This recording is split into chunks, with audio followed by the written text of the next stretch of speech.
Tribios's memory has unveiled the very first prophecy. All shall bid farewell to one, and that person alone will witness the miracle. Such is the will of fate. If I take on Orynyx's trial, will the prophecy come to pass for me as well? Regardless, I must give Aglaya an answer.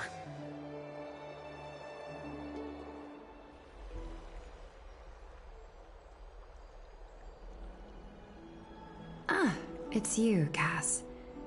I finished the anthology of poems you lent me. Here it is. I've to find time for reading.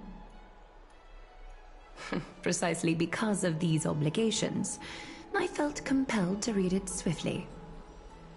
Wouldn't all these preoccupations slow your pace?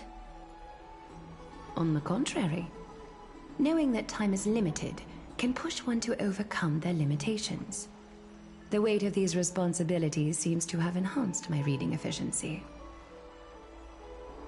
I understand completely.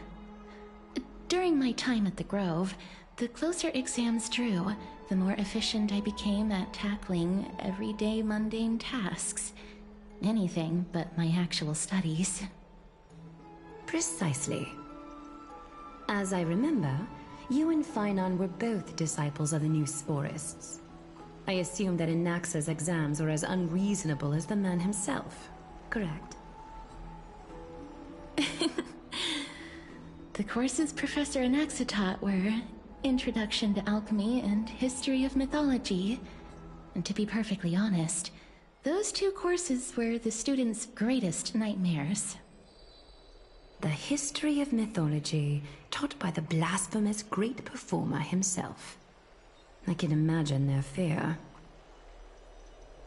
Now that I think about it, students would often rush to the podium during class to challenge him on those blasphemous ideas. May I ask, Lady Aglaya, has your relationship with Professor Anaxa always been like this? He openly dismisses people's faith and questions the very justification of the Flame Chase journey. Our positions have been destined to be at odds. While you were studying there, I assume you must have heard of his nickname. Dromus draped in finery? As I see it, this nickname is more of an insult to the Dromas.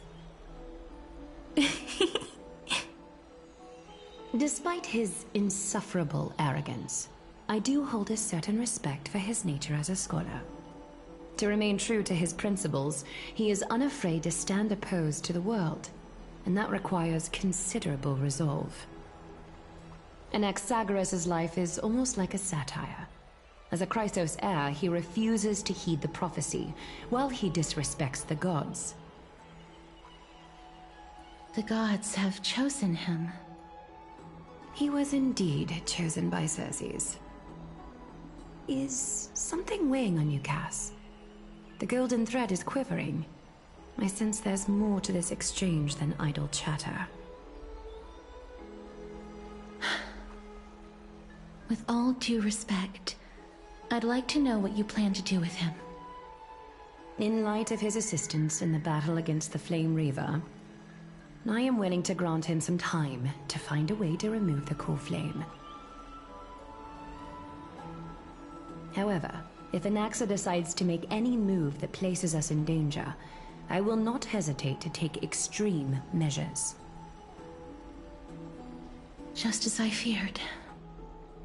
The Flame Chase journey is the destined path for the Chrysos heirs. Yet he now seems more like an empty shell. Given his strong sense of self-respect, I trust that Anaxagoras will make the right decision. Still, I can't help but hope for another possibility. Perhaps Anaxa will also overcome his limitations, now that he knows time is limited. I understand your stance. Let's continue this discussion another time. But now, let's greet our guest. You're here. Does this mean you're ready to take on Orynyx's trial?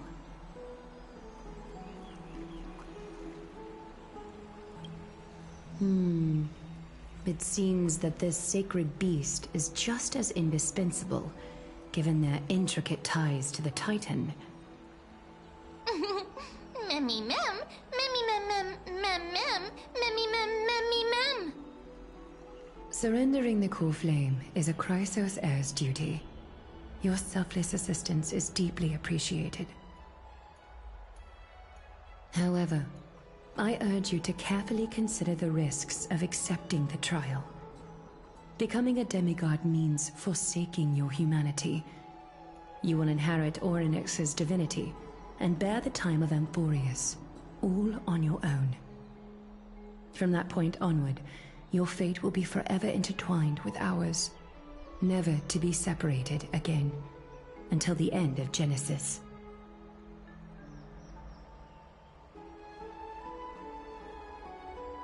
On the contrary, you are the only one who qualifies to attain divinity. Yet, for that very reason, I do not wish to pressure you. It's exceedingly rare to find a capable Chrysos heir. If this path proves unattainable, I am willing to lower my expectations. Still many priests of Yanissopolis and their descendants in the city. If I'm left with no other option, I'll try to find someone worthy among them.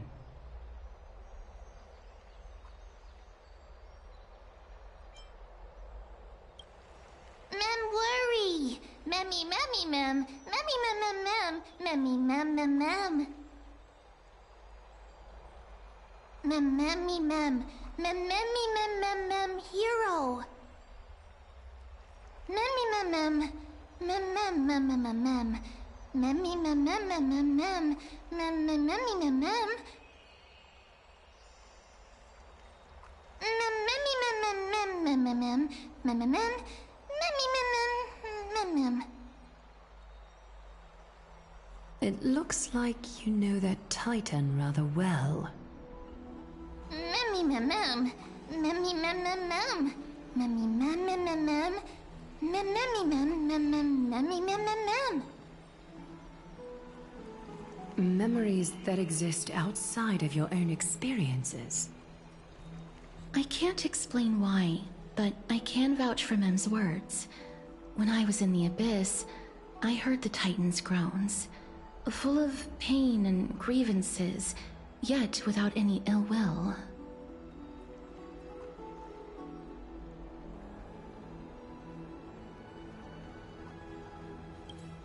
Since you've made your decision, go back to the bath chamber and get some rest. Trinem will call for you when the ceremony is ready. It is difficult for me, as the guide, to absolve myself from blame for things to have progressed to this point. Time and again, you have risen to the occasion for Akima. Nearly rewarding you with some honeydew is no longer able to express the extent of our gratitude. When the dust settles, I hope that we'll have the chance to have a long chat regarding your return journey and the curse of the sky. It's about time that we lift the taboo and discuss things openly. Before leaving, I should go and say hi to Casterus. Mister, may everything go well for you and Mem.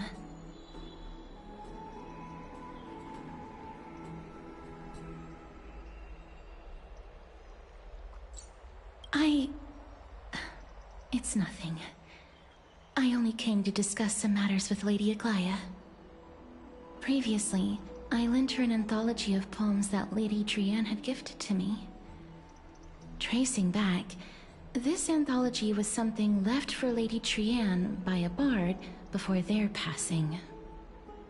Although personal properties should be cleared out once their owner has passed on, Lady Trianne gave this book to me since she knew how much I like to read.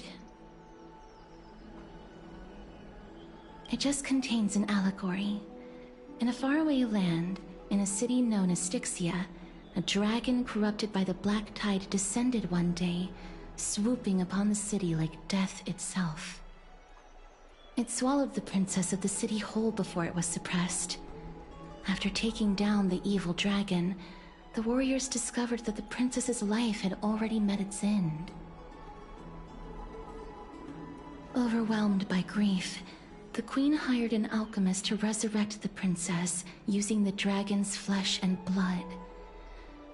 However, having lost memories of her previous life, the resurrected princess turned into an evil dragon herself and wreaked havoc on the city.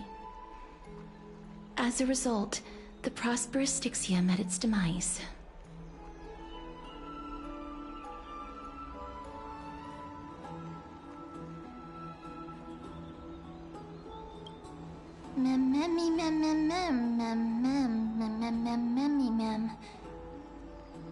The author of this book is Archepia, a wandering bard who traveled to many cities.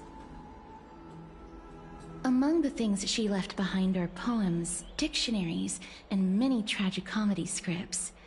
She even clearly underlined and took notes in books that covered myths with her elegant handwriting. While flipping through these books, I felt like I was afforded a glimpse into the life of Archepia. It felt just like I was traveling with someone that I'd never met before. It was as if she had yet to pass on and was still alive. That's right. Writing, drawing, and taking photographs. It seems like human nature to try and leave records of things.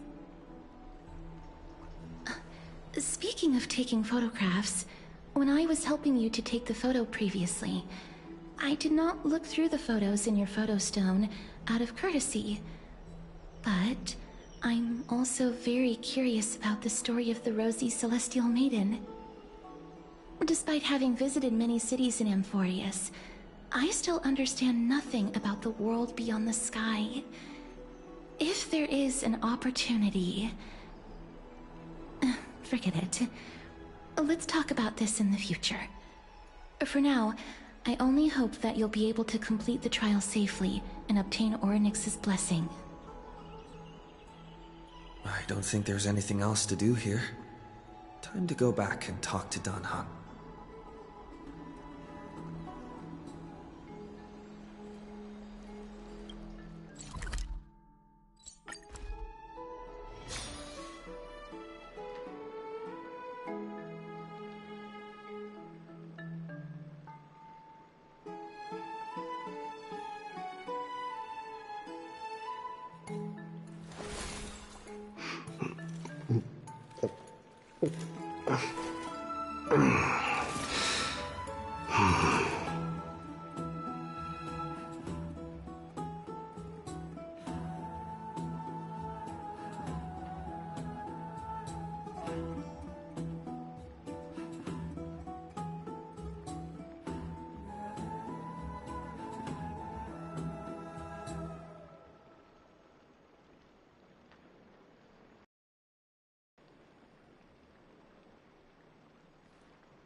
I'd love to go in and take a look.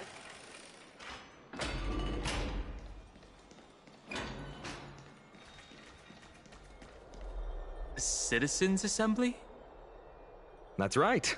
Oh, partner, you're back just in time. This is something that the both of you should probably know. I wouldn't call it trouble. I just think it will be favorable if the both of you understand the situation in Akama better. Do you remember the Council of Elders that was on our heels previously? It seems like they've made their move. Some background information for you. The Council of Elders is an authoritative body in Amphorius, made up of different city representatives. They hold legislative power over the Holy City, and are in charge of presiding over the Citizens' Assembly held once every few years. This is the most important social event of Akima. It is highly influential, and can even affect what happens to the Flame Chase journey.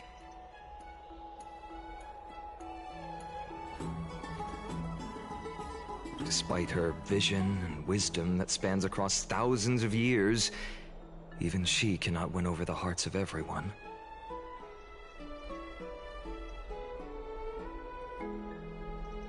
Perhaps you should retake some exams next time we visit Paperfold University.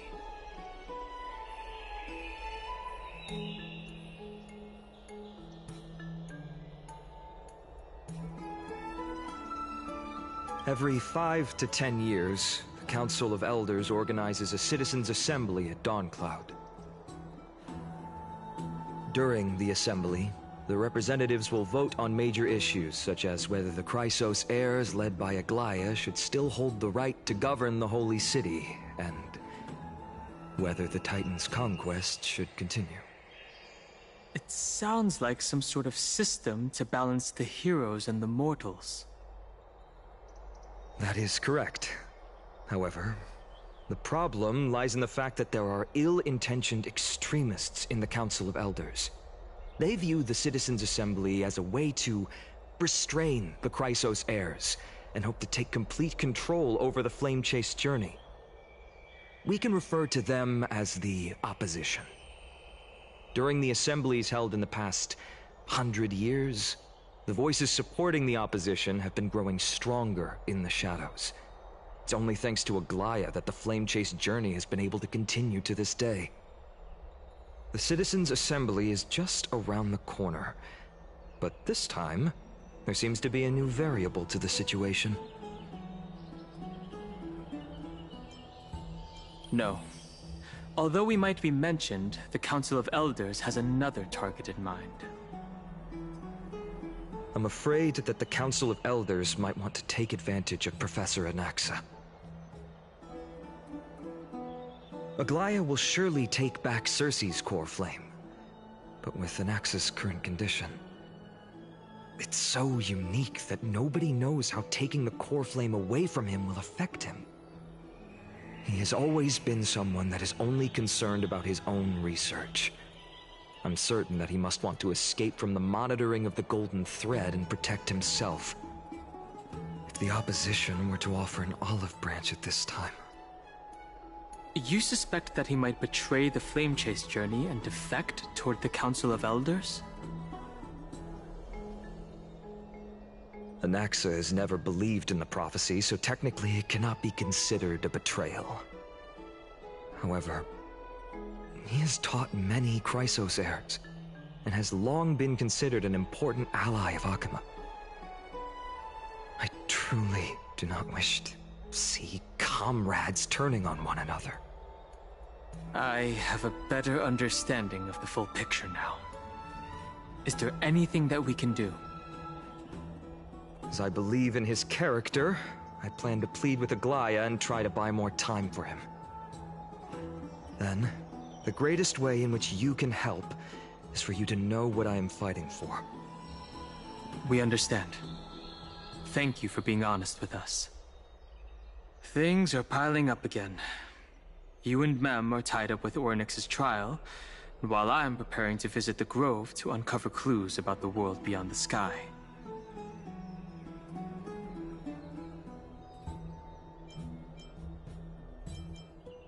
Allow me to apologize for the fact that we always seem to be troubling you.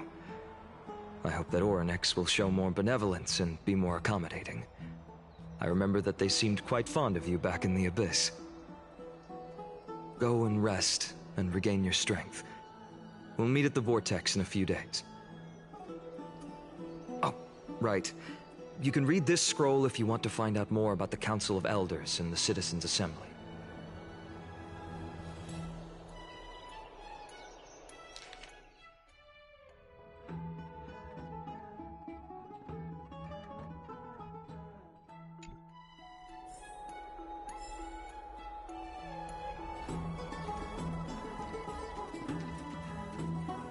It's just as I suspected. The troubles afflicting the Flame Chase journey aren't just external issues. The complex internal politics and interpersonal relationships are also exacerbating the problem. We can't let our guard down yet. We have to find out where we stand in this large interwoven web.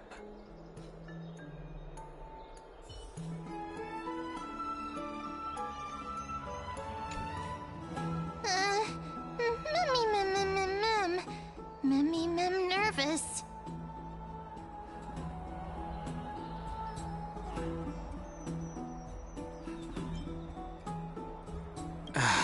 Let's just hope that everything goes well. After all, as someone who has earned the gaze of an Eon, you should be able to overcome the trial of a regional god just fine. We've also unknowingly gotten used to sleeping with the midday sun shining brightly above our heads. Get some rest. Perhaps a new phase of our trailblazing expedition in Amphorius is about to begin.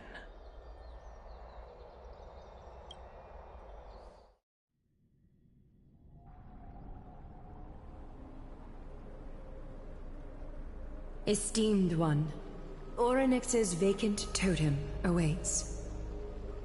If you have already made your preparations to become a pillar of Amphorius, please, step forward.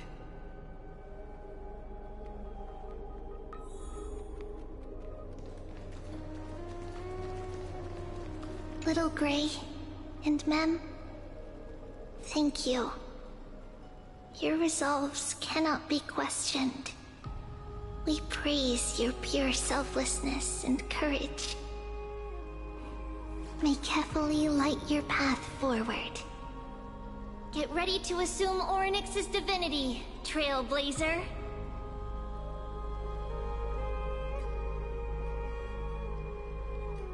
The divine position of Orynyx has already been vacant for some time.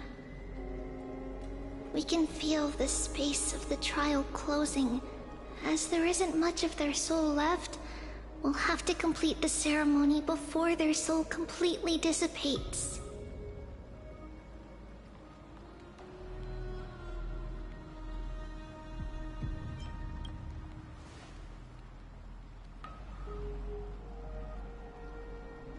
The eighth core flame coveted by the miracle, that once belonged to the great Vale of Evernight, Orynyx. It shall now be returned by the two elected heroes of the Chrysos heirs. A traveler who is upright and courageous, and a sacred beast that invokes miracles. Who? Mem. Both of you, please, come forward.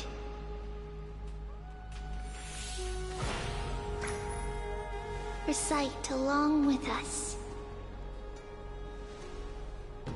O Majesty of the 12 Titans, pillars of the world, we seek your divinity to mend the rifts of the world. Fill our bodies with blood of gold, till we wither in willing service to the prophecy. I don't think I have gold blood. These are just words meant to make the prayer seem more solemn. Please, focus.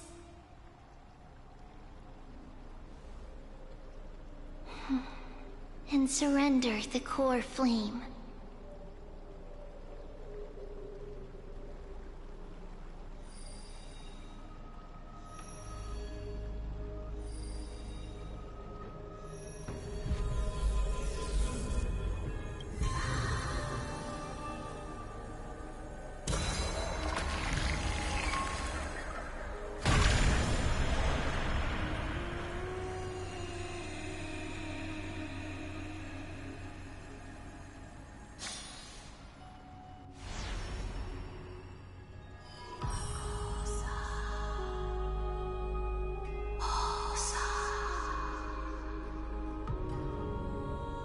Orynyx.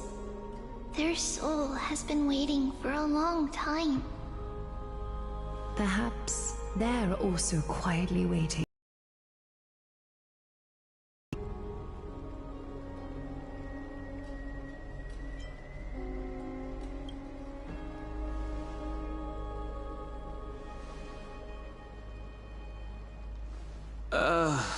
That doesn't seem appropriate for the current mood.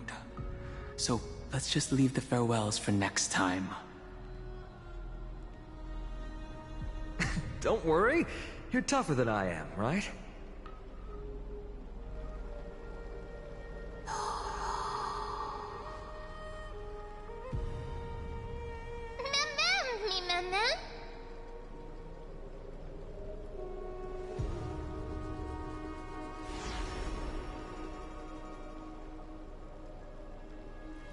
Traveler from beyond the sky, let us pray that the Titan acknowledges your worthiness. Although he loves cracking jokes at inopportune times, his determination is as strong as the Chrysos heirs. He will definitely succeed.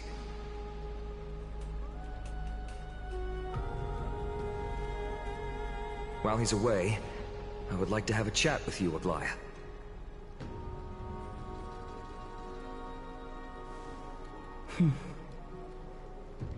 Speak. I'm listening.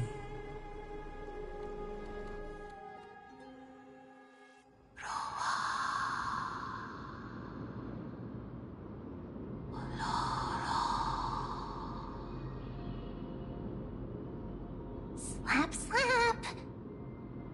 Wake up!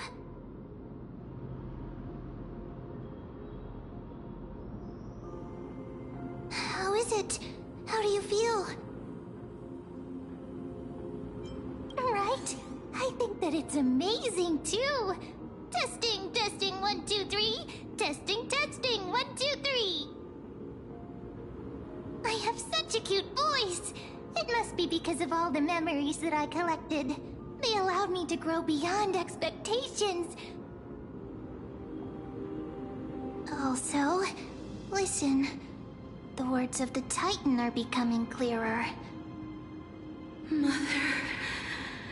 Mother... It hurts. Have I finally reached the end? Are the years of isolation coming to an end? Oryx. Oh, how heartbreaking. Ever since the figure draped in the black cloak robbed them of their core flame, they have been relegated to waiting in isolation in such a confined space. We are going to help alleviate their pain, right? Memories... broken. Mother... where? Mother? Who are they calling out for?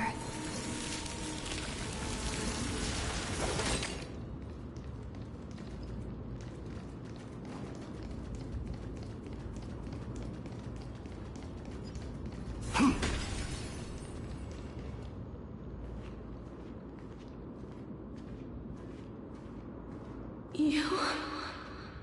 It's you.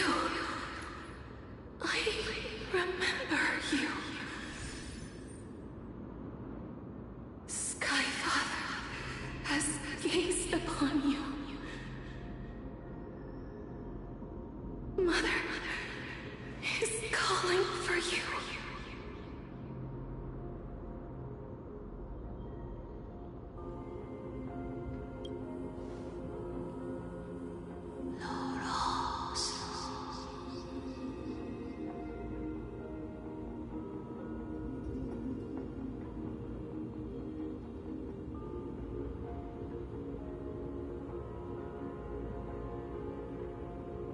Skyfather has chosen you.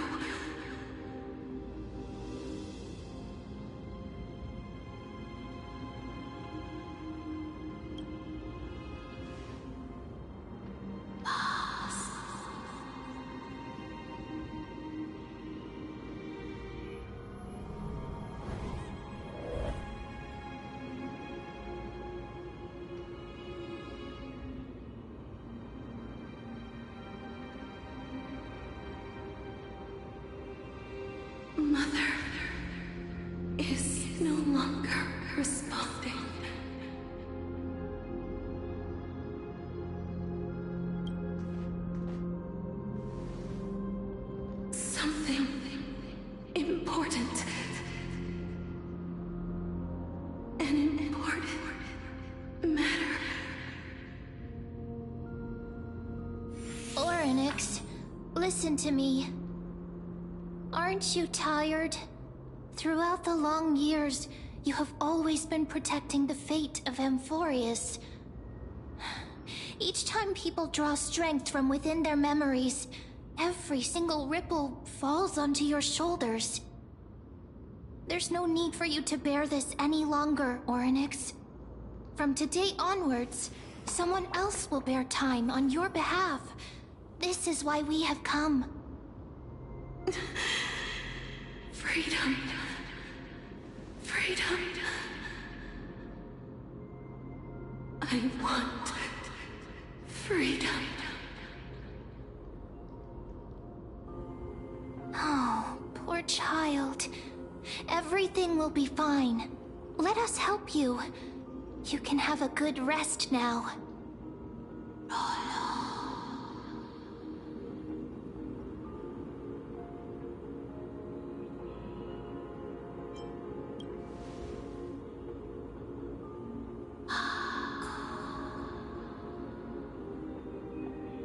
You have potential, strength,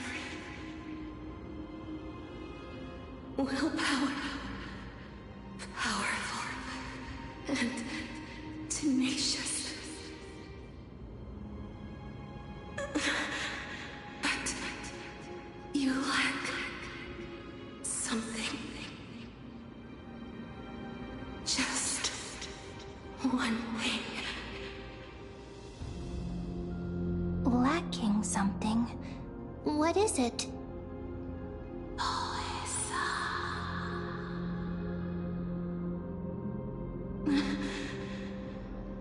What you lack is a future.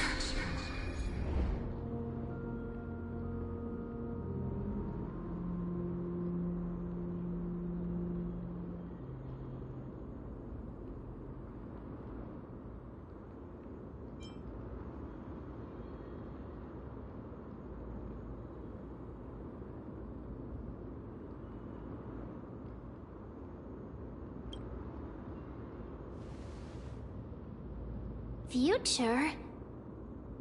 Traveler from the sky. You should have dissipated already. The gaze from the Sky Father. Stabilize your form. Because from the moment you crossed the sky, your life was cast away. Right now, you are simply a collection of walking memories. What? How is that possible?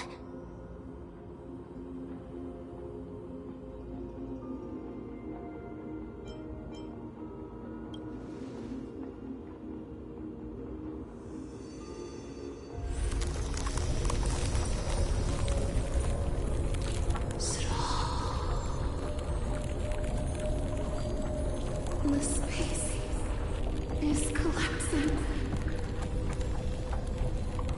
Someone must inherit the authority of time. If the pillar is lost, the laws of time will collapse. Amphorius will succumb to eternal disorder.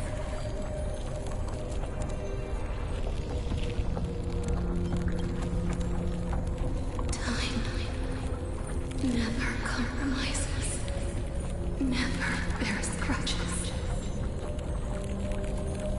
never forgives, never makes a choice. Child of humanity, Titans, Mother, Sky Father.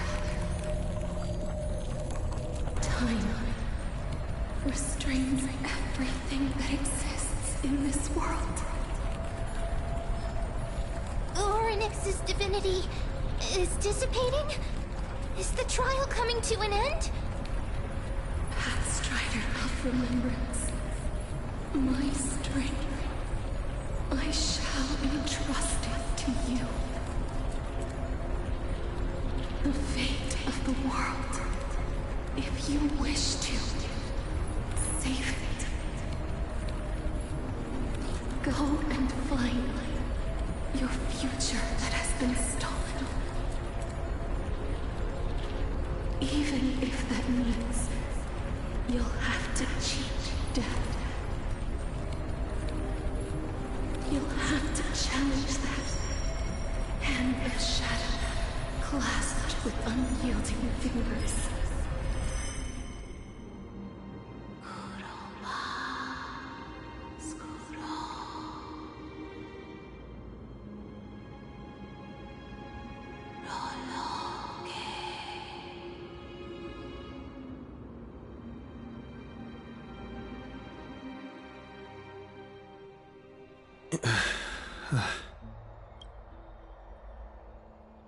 You're finally awake.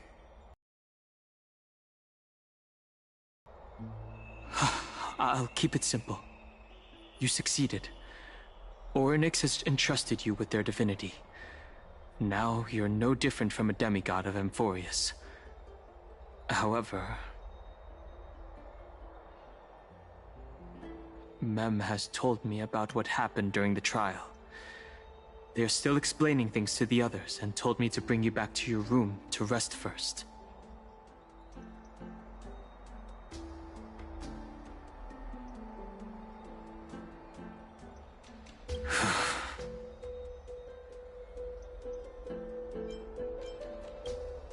There's something that I've never told you.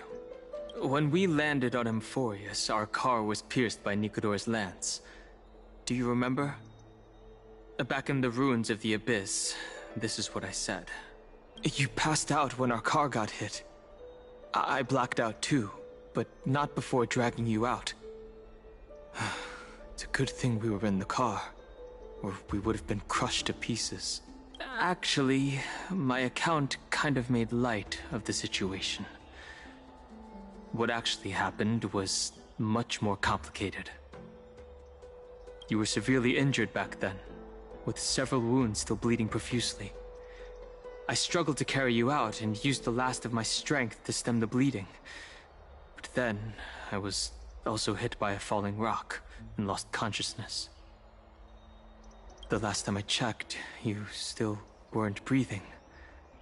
But when I regained consciousness, I saw that you were alive and full of energy. So, I never brought this up again.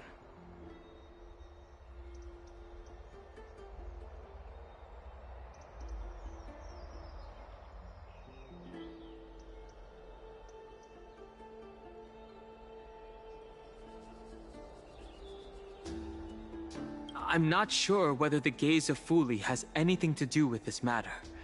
But according to the Titan, you are living in the form of a memory right now. Just like those objects of the past and the miracles of Orynyx. Perhaps Mem is the anchor rope that ties you to the present.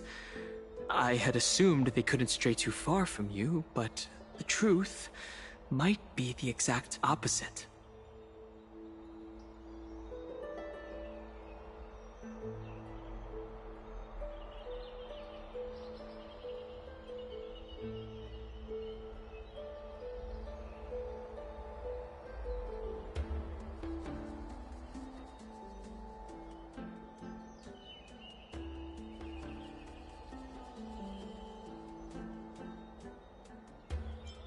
It's not time for us to despair yet. There must be a way to save you. Orynyx mentioned finding your stolen future and cheating death. Considering Mighty's indestructible body, it seems to suggest that there is some kind of miraculous power in Amphorius that can even reverse death. The key seems to lie with the Hand of Shadow, whose whereabouts are unknown.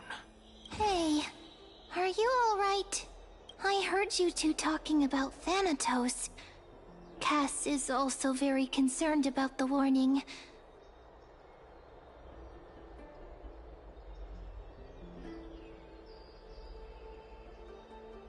She has left the vortex and returned to the garden.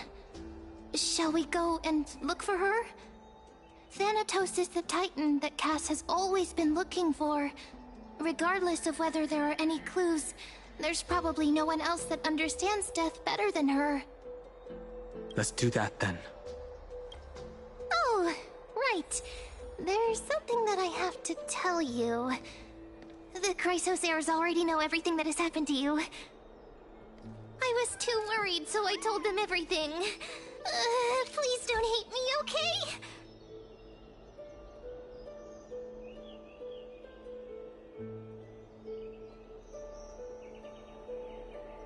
Let's do that then.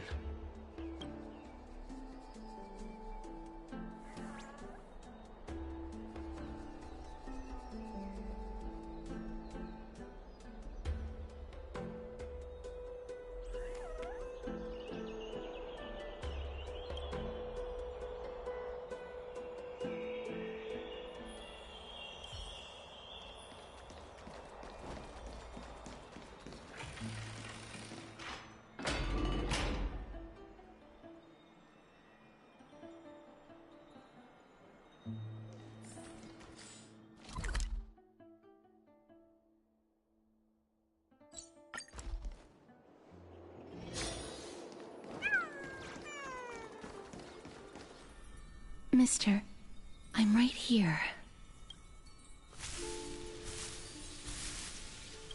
Please stay there and slowly turn around.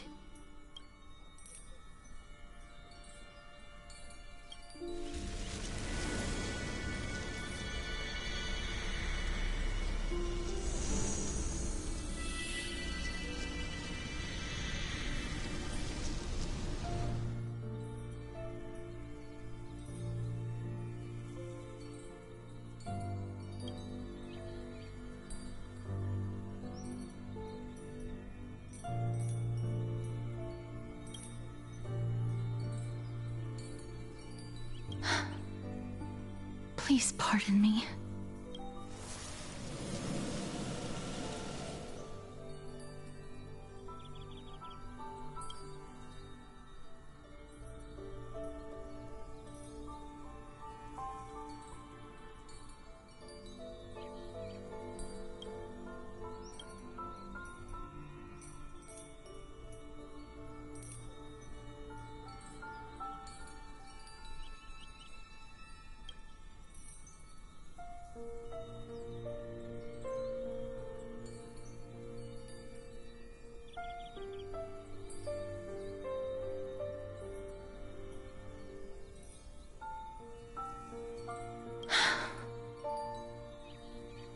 Just as I expected.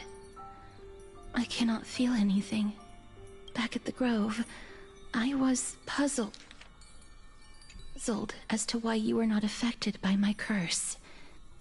I thought that it might have been the special ability of a traveler from beyond the sky. Never did I expect that this would be the true reason. I'm sorry. I should have noticed that something was amiss earlier. Mister, if my abrupt behavior just now offended you, I hope that you can forgive me. I'm just thinking, if your soul has really left your body, as a mortician, I might be able to trace where it has gone to. Cass! Did you find anything? My apologies. Not as of yet. Perhaps I have overestimated my capabilities. But, Mister, would you be willing to let me try again?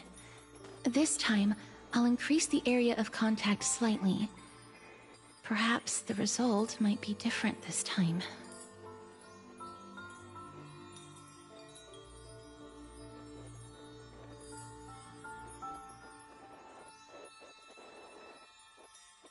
I have never touched the living in this way before. If my actions are in any way disrespectful, I hope that you can forgive me.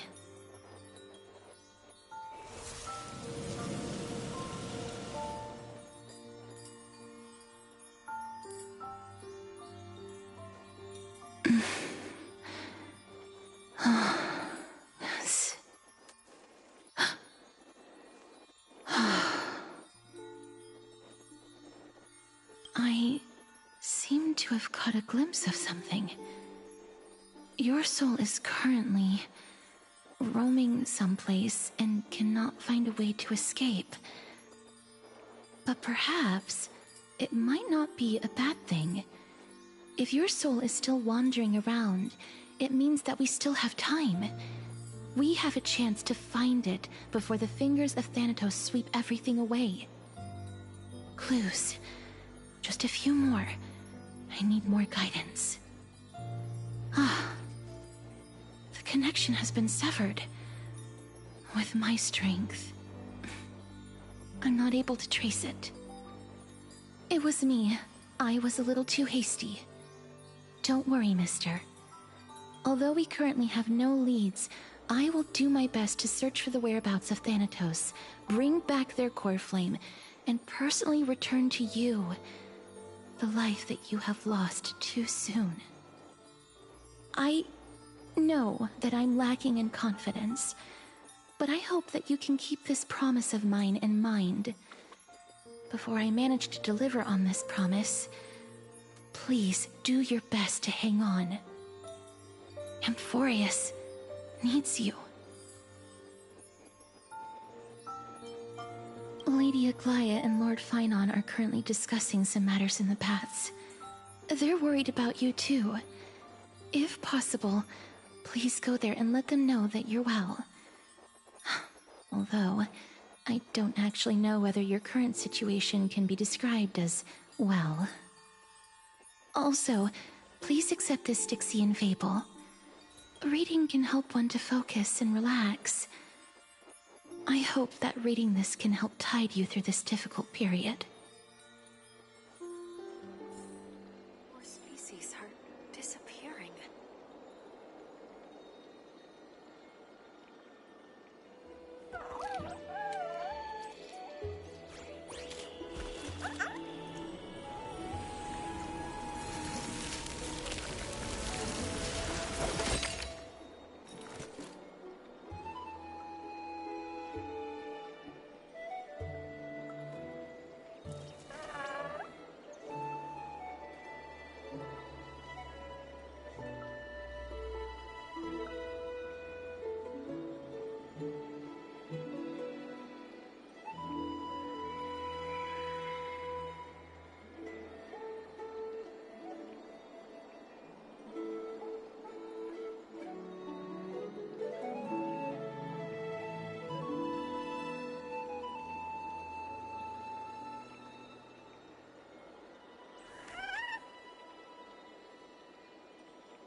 They're here. That partner! Hyacinth said you... How do you feel?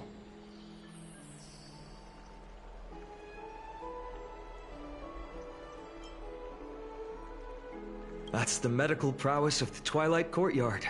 Amazing, isn't it? You've completed the trial of time, and I have to admit that the process went better than I expected. Even in the end, that Titan's heart still showed a soft spot for humankind. However, I never expected that. Two people who have cheated death would appear in Akima at the same time. That's what we have been talking about. Mighty has been in Akima for such a long time, but has no one thought to study his indestructible body? If there were even any minor breakthroughs, we wouldn't be as clueless as we are right now. Many have had this idea, but so far, there have been no results. If it were successful, Thanatos wouldn't have disappeared without a trace. Nevertheless, now is not the time for us to give up. At the very least, we can still see a glimmer of hope. Cypher. If anyone in this world knows the whereabouts of death, it would be her.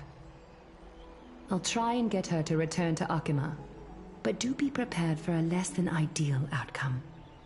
Please understand that throughout the history of Amphorius, no one has ever managed to escape the clutches of death. At the end of time, Thanatos silently awaits all. Don't take it to heart, partner. After all, you've already created countless miracles along the way, right? But before that, just... What's wrong, Aglaya? Omens always come in pairs. A tiny air current will eventually brew into a storm that tears the sky apart. It's Anaxagoras. He has initiated contact with the Council of Elders. In the end, it has still come down to this. I earnestly hope that your assessment of him is accurate, Finan. Otherwise, the efforts of my teacher and I over the past millennium might be reduced to dust because of that great performer.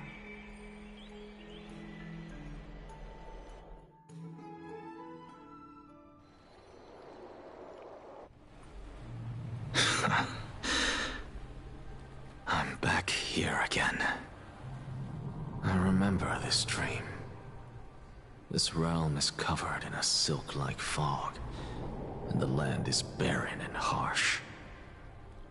The crowd of travelers leaves tracks everywhere.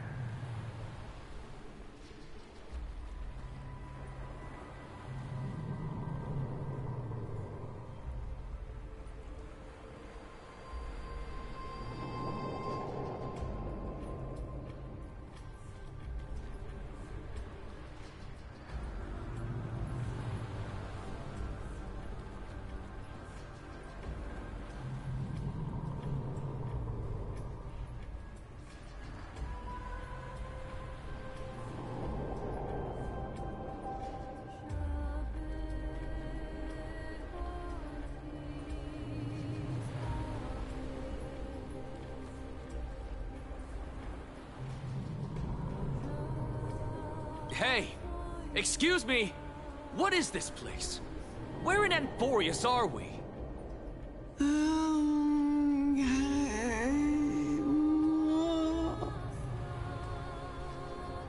The mutters of the traveler are in a language I'm unable to comprehend. Or perhaps they're just distracted and ignored my question. Tell me, which Titan reigns over this land? And how do I find them?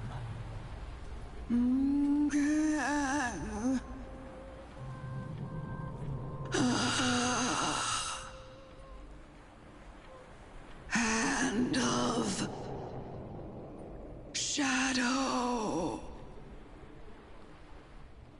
Land of Shadow Thanatos. Could this possibly be the Netherrealm? Not Netherrealm. Then where is this? River of Souls? The outskirts of the Netherrealm? Are you heading downstream toward the Netherrealm? The Netherrealm.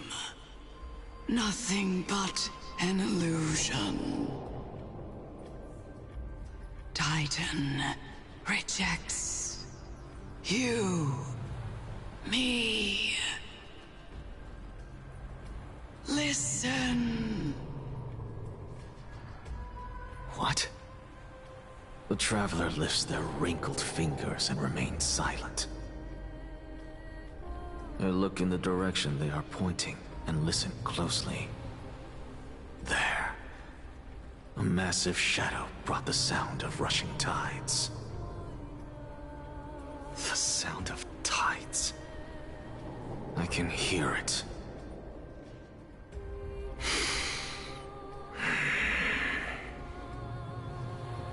I hear it, deep within the tides, beyond the closed gates of the Void World. A voice, about to recount something. Child of humanity. Is it death's embrace you yearn for with such urgency?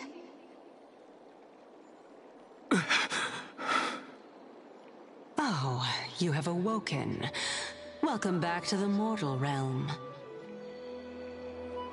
Your consciousness is dissipating much faster than I expected. Ultimately, it seems like the Titan's core flame is incompatible with a mortal body. How much longer can my consciousness remain in the mortal realm?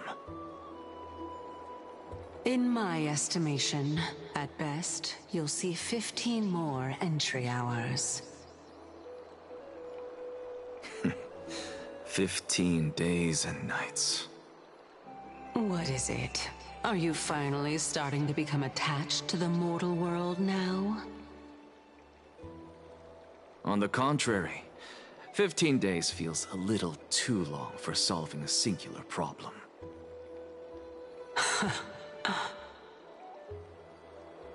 Stop giggling.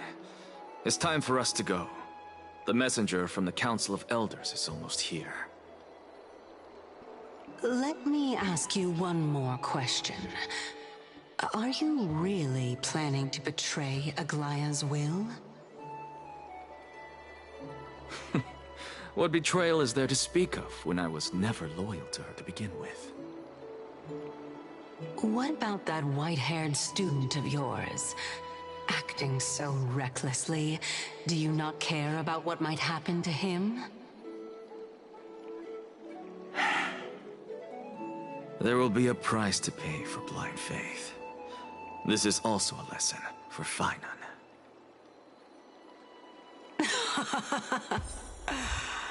You truly are a strict teacher. Of course. This is how I've always been.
Watch this magic trick.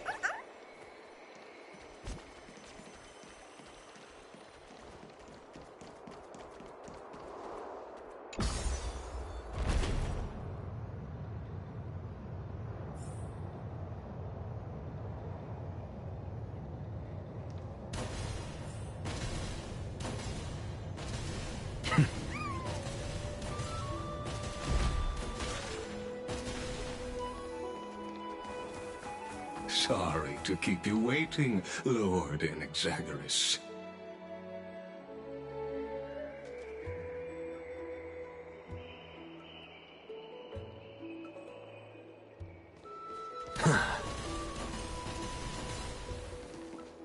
It's been a while, Lord Enexagoras. I greet you on behalf of all the citizens of Akima, and express my deepest regret about what happened at the Grove of Epiphany. It's you. I never expected that you would personally come and meet me. By carefully into Lantern above, I have come as a testament to the justice of the Council of Elders. There are Antikytherans here? They have been a rare sight ever since the Chrysos War. I extend to you my utmost respect, revered Titan. I am Lycurgus, though you may call me Lygus, holding an honorary position within the Council of Elders in Akima, and as the Theoros, I stand to protect the right of all upright citizens to express themselves freely. You can see them too? You know about us.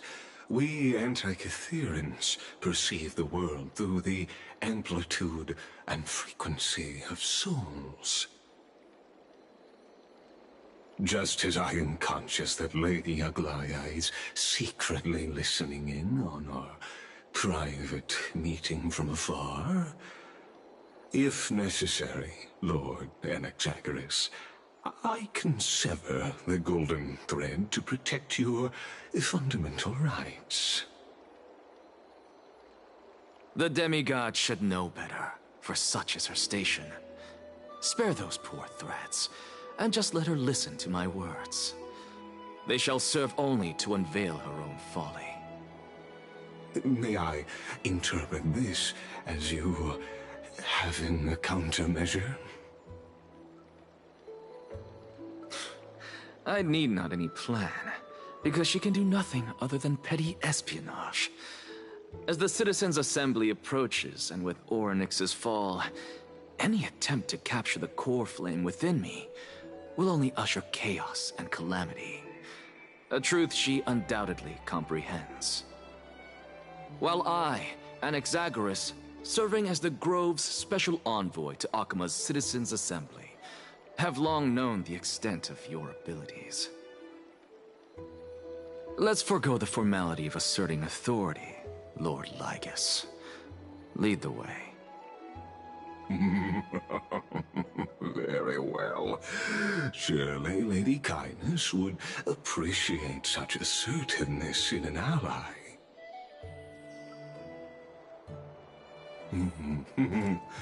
She's been waiting. Follow me, please.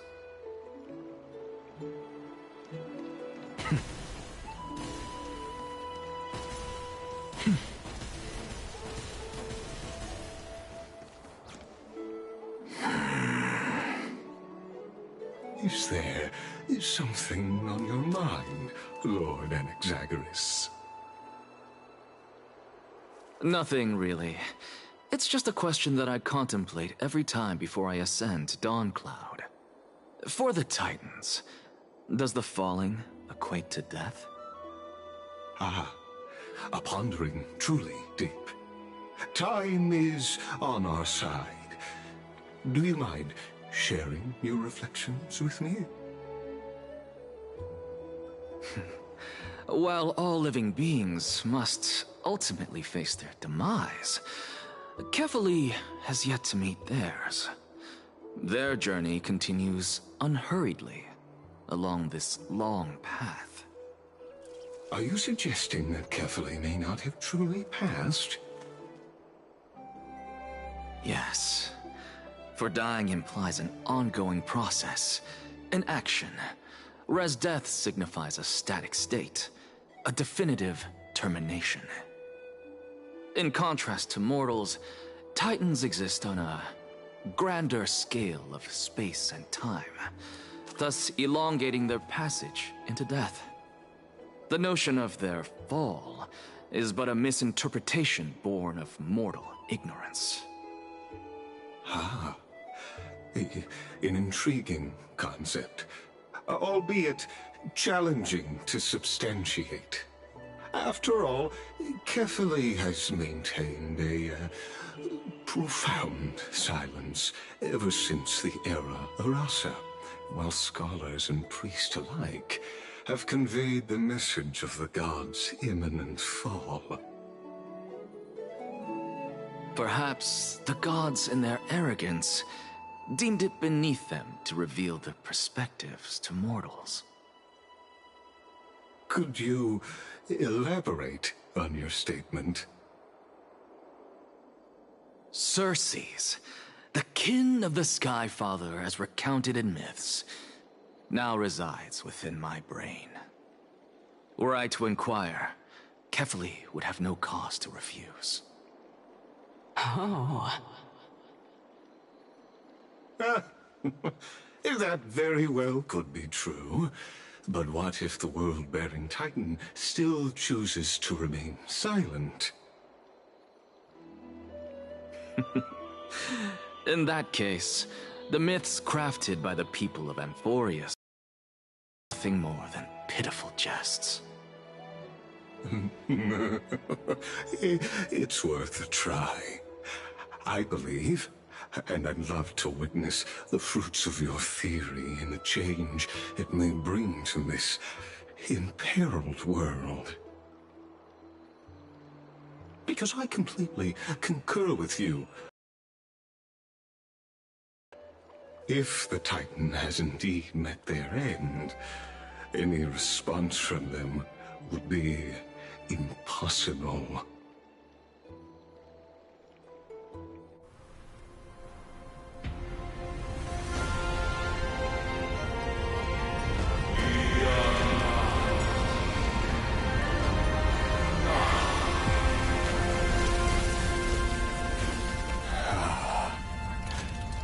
Please, Professor.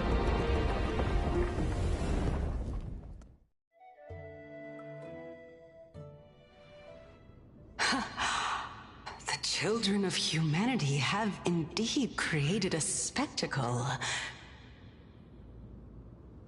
Welcome to Dawn Cloud. The atmosphere here carries a greater sense of solemnity than the mundane clamor of the Marmorial Palace, with entry permitted only to the invited. Only esteemed beings grace this place, and among them I've received priests, scholars, warriors, and now we even have the honor to be in the presence of a Titan.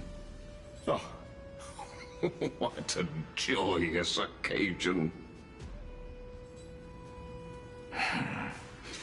Once deemed a blasphemer, now a surrogate for revered divinity. The honor should rightfully be mine, shouldn't it? I'll notify Kindness and the others of your arrival. Kindly wait for a moment. A soldier will be here to guide you shortly. In the meanwhile, you are welcome to explore the vicinity, but kindly remain within the guard's view. Delaying the crucial meeting is something none of us wish to see, I presume. I'm well aware of Kindness's methods. There's no need to emphasize that. As you wish. Your cooperation is much appreciated.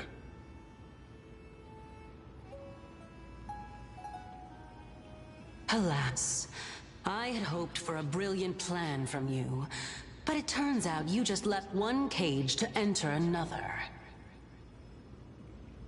Save your concerns. I know very well what I'm doing. I shall depart to explore the surroundings then. Now that I look around, I wonder if there are any murals bearing my portrait around here. I'm quite intrigued to see how the children of humanity beyond the Grove perceive another Titan. Off you go. I won't be joining you. This Titan appears to be quite at ease. I should investigate the Council of Elders' recent activities first. Be aware, I can hear you perfectly well from here.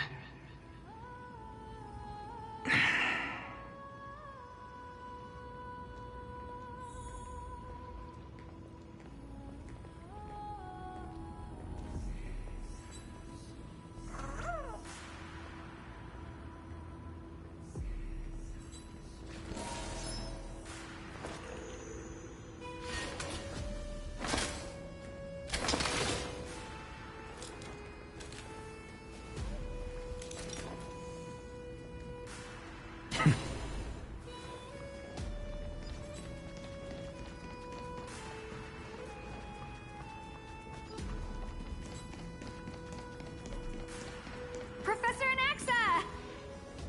Over here!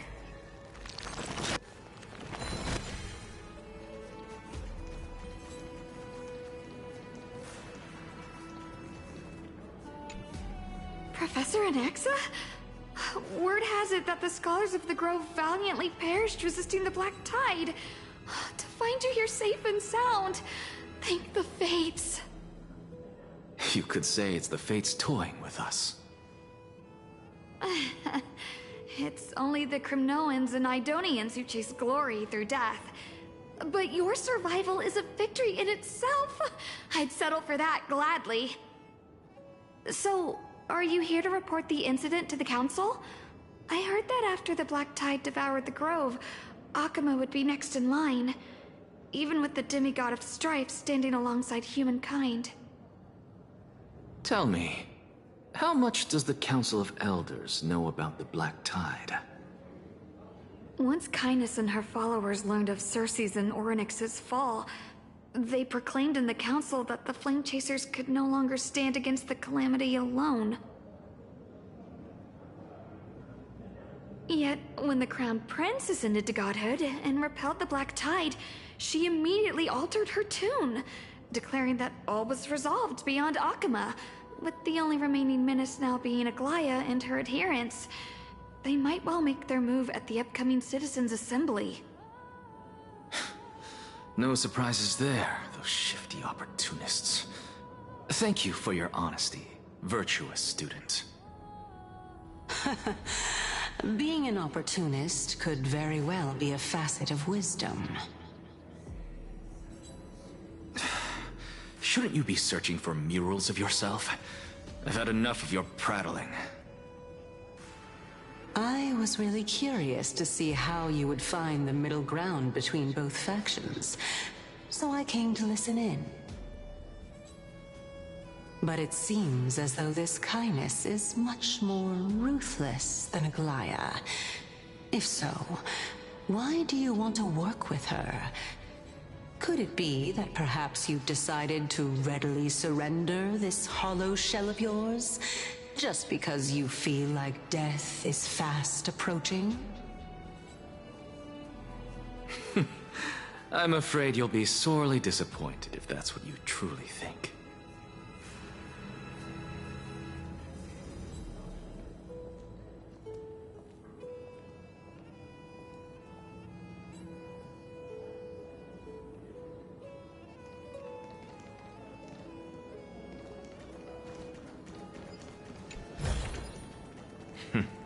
Go melt it down.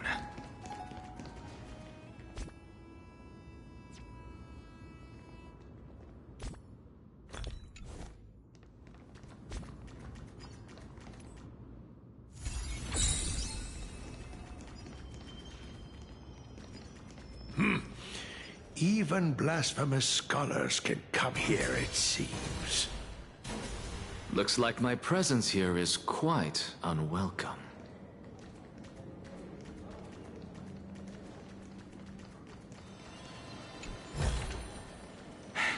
I suppose I can just ignore this.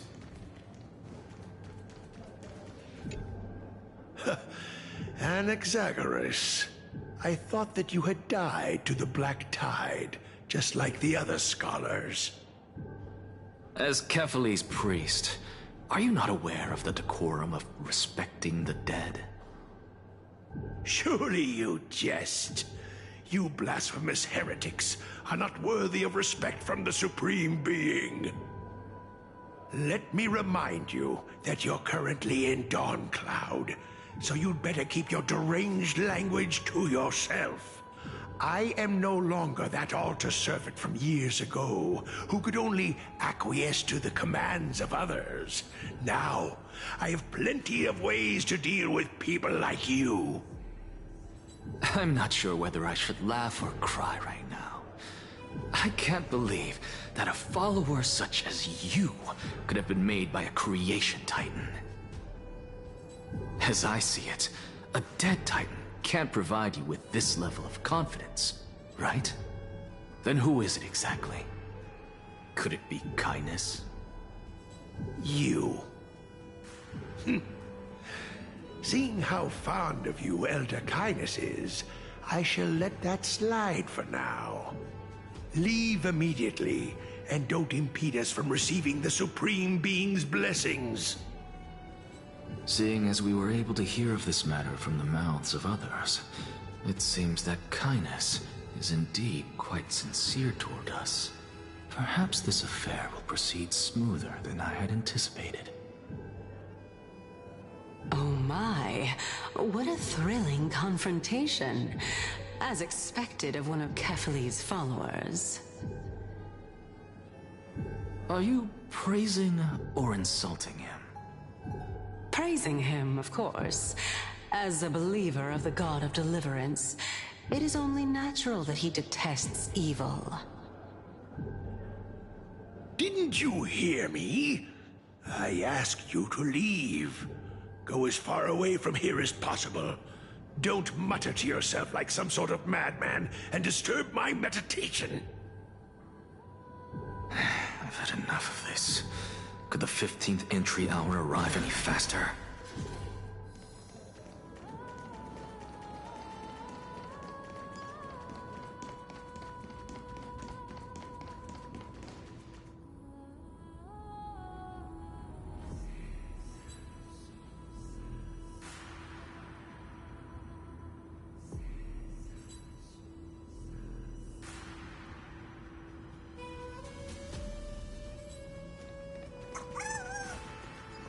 Oh, my. Could it be that the great tree painted in this mural is actually depicting me? Every plant, every tendril, no, even every leaf could be the embodiment of Circe's. As a result, mere mortals who did not know what the Titan actually looked like chose to paint them as a giant tree instead. Their wisdom was portrayed as fruit, to symbolize how they shared their knowledge equally among the masses. Such exquisiteness indeed. This mural is quite abstract.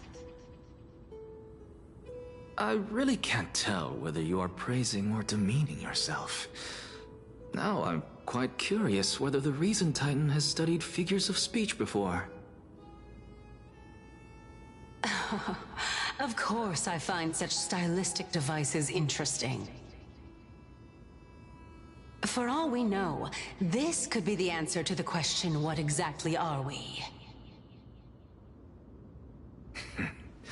I, for one, am not willing to admit that I could look this ugly. Was this the reason why you failed in your attempt to refine my soul when you were ambushed at the Grove?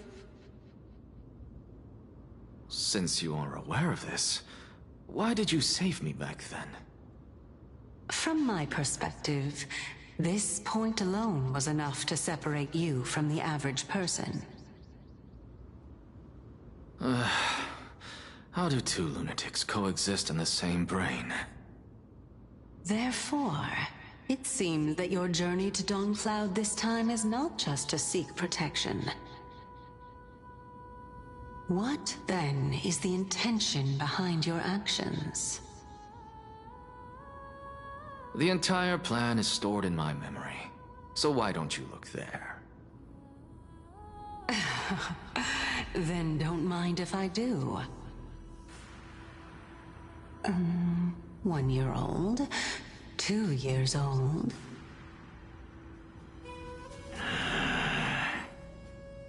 Oh my!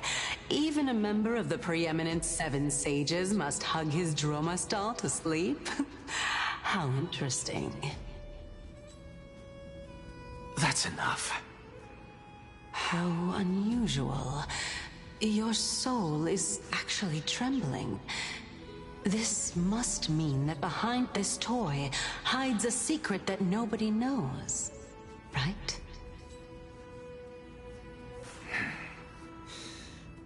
Since our days are both numbered, I don't mind telling you more about it. This is a present that my sister gave to me. It's a doll that was made to look like our family pet. So there are other members in your family, eh? Are they also living in Akama? Don't you just love to pick through my brain? Go on, continue flipping through my memories. It won't take long. You'll discover the answer when you reach the memories of when I was 5. Oh, the black tide is everywhere. I can't bear to look. When I was young, I couldn't accept this outcome either. Georios, Aquila, Kefali, and you, of course. Although I prayed to every titan that I could think of for help, my efforts were ultimately futile. This...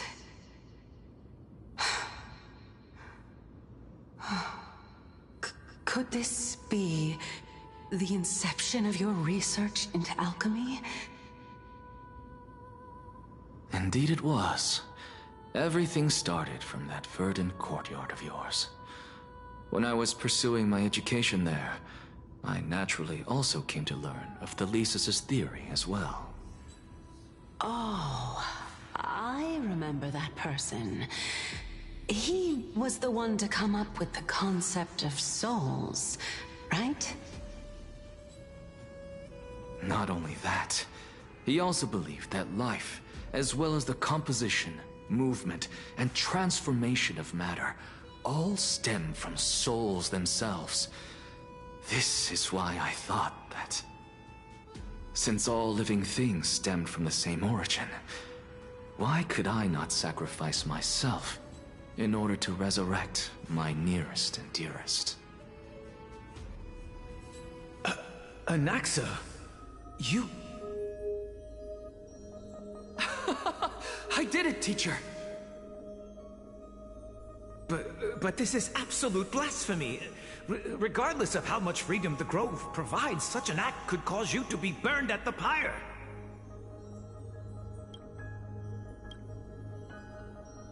Your beloved, where is she now? Send her away from the Grove at once, to a place where nobody will ever be able to find her. Otherwise, the both of us will be judged by the Council of the Seven Sages. Calm down, teacher. My sister, she's still not in the mortal realm, even to this day. What do you mean? It was naive of me to think that I could snatch the deceased from Thanatos' grip by merely sacrificing one eye. Equivalent exchange.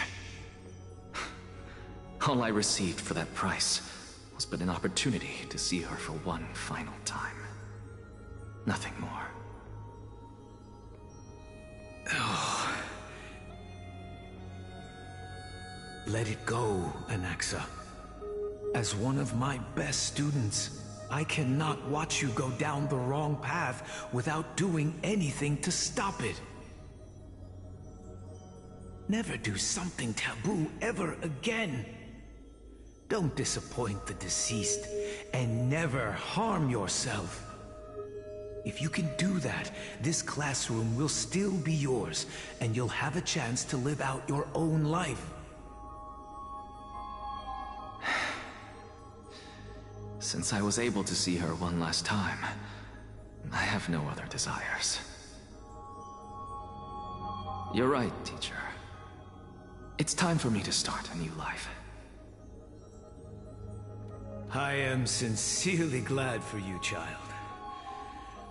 Now then, what topic would you like to study? I wish to continue Thalesis' research. Continue the research into souls, but you know that the Grove has long since understood his philosophy like the back of their hands. Even if you continue digging into this subject, your efforts will likely be futile. No, teacher. After my fleeting glimpse of the deathly fog, I finally understood a single truth. Since ancient days, our understanding of the souls is but the tip of the iceberg. I may have lost an eye, but my view of the world has become clearer than ever. I have grasped the truth with my bare hands. Watch as I turn this farcical world upside down.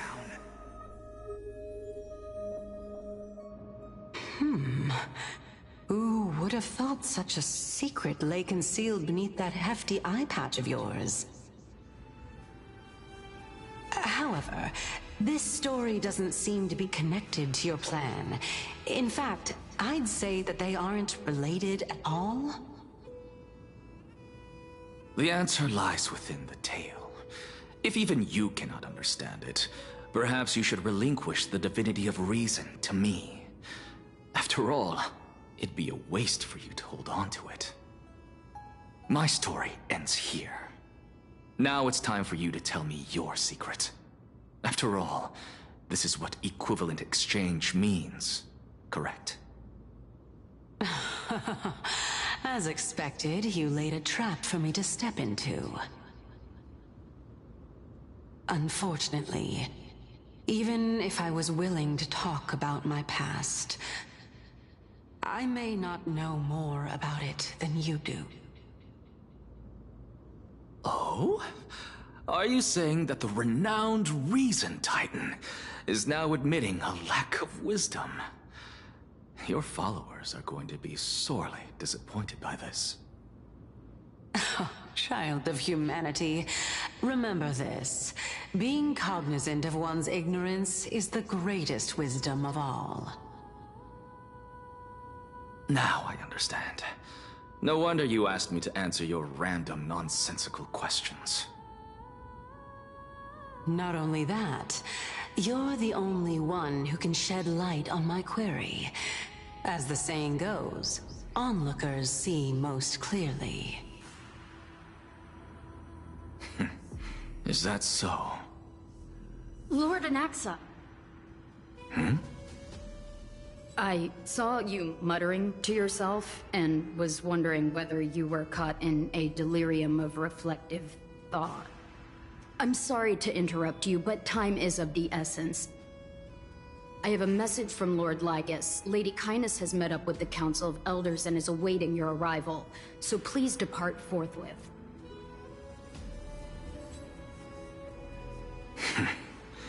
It's finally time.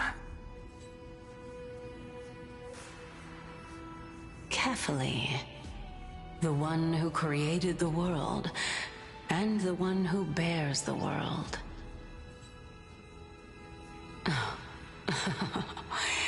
If you truly have not met your end, how will you answer the challenges of those who defy you? I didn't expect you to agree to Lady Kindness's invitation. What a wonderful turn of events. To tell you the truth, there are many people who hold grudges against that Lady Goldweaver. Isn't that the Dromas draped in finery?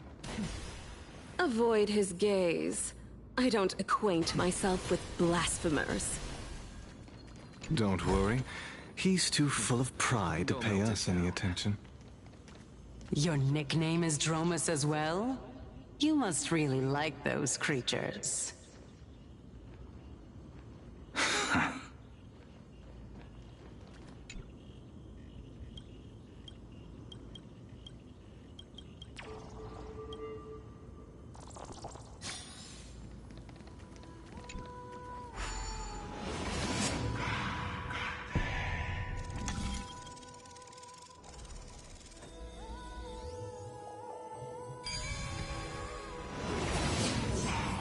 A student of Empedocles? I hear that his views run counter to the Venerationists. This is what being a scholar is about.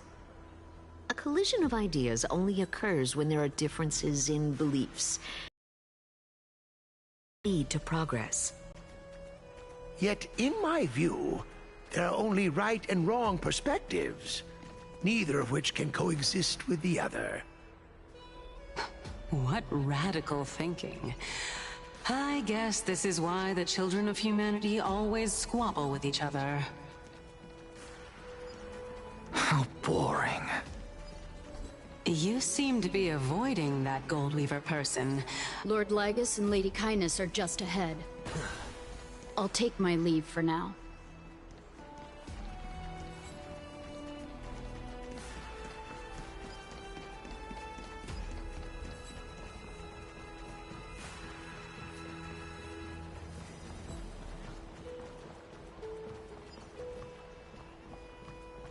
Welcome to the Demigod Council, esteemed guests.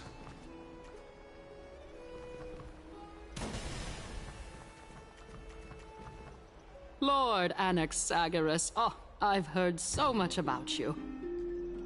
Head of the Nusporists of the Grove of Epiphany, notorious blasphemer, a Chrysos heir who bears Circe's core flame, a survivor of the Grove calamity. Did I miss anything? Well, if so, please be so kind as to enlighten me. Since Lady Kindness is already well acquainted with me, I won't waste any effort introducing myself again. But then again, perhaps the customs are different here. Back in my hometown, there is a form of etiquette known as honoring guests. The host will welcome their guest with warm hospitality by treating them to fine wine and a cozy bed. And yet, ever since I arrived, I have not been welcomed with warm courtesy or ceremonial gifts. Instead, I am met with intense scrutiny. Even more absurd, the host has sharpened their blade and instructed their servants to lie in wait in the shadows. Perhaps you intend to cut open my heart, retrieve the core flame, and then hold a grand feast for all of the guests. Everyone, stand down. Thank you for understanding. I am but a feeble scholar who is not used to the stench of avarice and blood. No need to be humble, my lord. From my perspective, your courage and gumption are worthy of the reputation of the Seven Sages. Your bravery is more than adequate to accomplish our perilous endeavor. So, you wish to start a war? Well, since the Chrysos heirs are calling for war, we will respond in kind. Conflict is inevitable. Since Aglaya endeavors to suppress the virtuous commoners with blood of gold, we will not hesitate to display the rights and mettle the citizens of Akama are so entitled to. As to your question of whether peace is still a viable option, well, to that I can only say this. Everything hinges on the next citizens' assembly and whether they have a sudden epiphany amid the clamor of the masses. And since you, as a Chrysos heir, accepted our invitation, you have indeed given us a glimmer of hope. What brazen arrogance. What you're saying right now is worlds apart from what you were saying before you retired your cleaners. I don't deny it. After all, they're responsible for cleaning up any threats, and just a moment ago, you were on the side of the Chrysos heirs. But now that you're an ally of ours, we can continue talking somewhere else. As you know, these walls have ears. I was fortunate enough to have the opportunity to discuss a treatise about the Venerationists with your teacher, Empedocles. Yet, it seems you subscribe to the Nusporists instead, Lord Anaxa. I've heard that this school of thought is one with many detractors. It's normal for ideas to have supporters and dissenters, just like how there are two types of people in this world: geniuses and dimwits.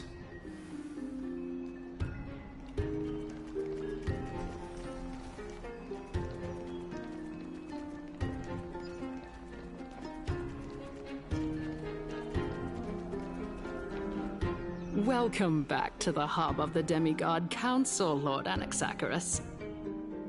Surely you remember that countless eloquent orators have stood in this spot before and emerged victorious by stoking public sentiment with their words. And yet there have also been innumerable blasphemous philosophers who set themselves up for failure because they refused to defend their actions. This tiny stage is the most profound embodiment of Akama in centuries. In 15 days, this site shall also become the most important, as well as the final turning point in Akama's history. May the both of us carry out our duties with honor and lead the masses back toward the Erechrysia, a golden age with no death, strife, or trickery. Oh my, 15 days and nights. That aligns perfectly with the date of your demise. Could such a coincidence truly exist? Using death to prove myself fits my intentions perfectly. What strong conviction you have, as expected of the hero who dared to stand up to the Gold Weaver. As expected, she misunderstands you. That's enough, Lady Kindness. Dispense with the niceties. I only accepted your invitation so that I can serve the commoners alongside the members of the Council of Elders. Don't test my patience with such superfluous formalities. Well, you say that now, but surely you also require my aid as well, so that you can stay alive even when being pursued by the Golden Thread? You worry too much. She won't show her hand too freely, as she still needs to garner support from the masses at the Citizens' Assembly. Even someone like me can tell that only a sliver of her humanity remains. Surely you're not asserting that she will definitely act in a rational manner. As you're no doubt aware, Aglaya covets the core flame that I possess, which makes it the bargaining chip that allows me and the rest of you to negotiate with her. However, in return, I'll need the Council of Elders to support me as much as possible. Naturally, this includes the guards as well. You're well aware how valuable Circe's core flame will be in the Erechrysia that you are desperately pursuing. talk is cheap, so you'd better act prudently as well. I understand. After all, this battle of wits is just a means for each party to acquire what they need. As long as your request is reasonable, the Council of Elders never shortchanges its allies. Since we're both intent on mutual cooperation, let's not mince words and just speak plainly to each other. Let us decide how much we can secure for ourselves and how much we're willing to sacrifice, like true philosophers, with our words and wisdom.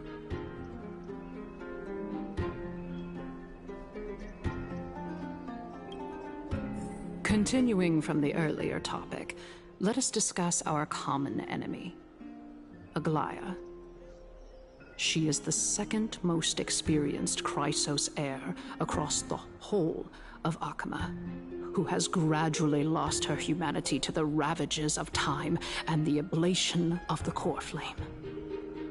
A formidable opponent indeed. Admittedly, there is ample reason for her to take your life. Yet your previous reasoning is quite sound. As a seasoned political animal, it's unclear whether she will actually cross that irreversible boundary. Moreover, she still needs you alive so that the Titan's trial can be completed. Is there anyone present who can swear by the sacred vow of Kefali and guarantee that you weren't in league with that woman before coming here? Are you just trying to pull the wool over our eyes and aid her in her savagery?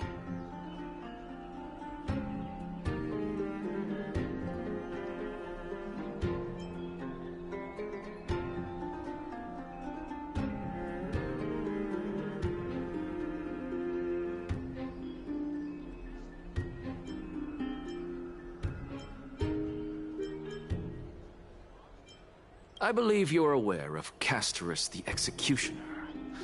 Long before I returned to Akama, Aglaya had already dispatched her to monitor me.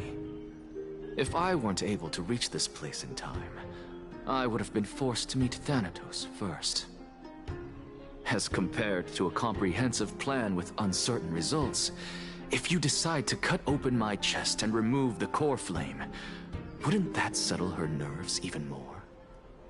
Everything is in place. She just needs the right timing. I understand what you mean. At the very least, the both of us agree that this tyrant who wallows in extravagance and greed is the greatest threat to achieving peace in Akama. The Council of Elders is willing to defend your right to live, just as we defend every oppressed citizen. However, I regret to say that sentiments in favor of the Chrysos heirs and Aglaya are only growing in magnitude. The peace that we are aspiring toward, as well as everything that we hold dear, will be destroyed completely. The city will be burned to ashes, and the citizens' blood will be shed.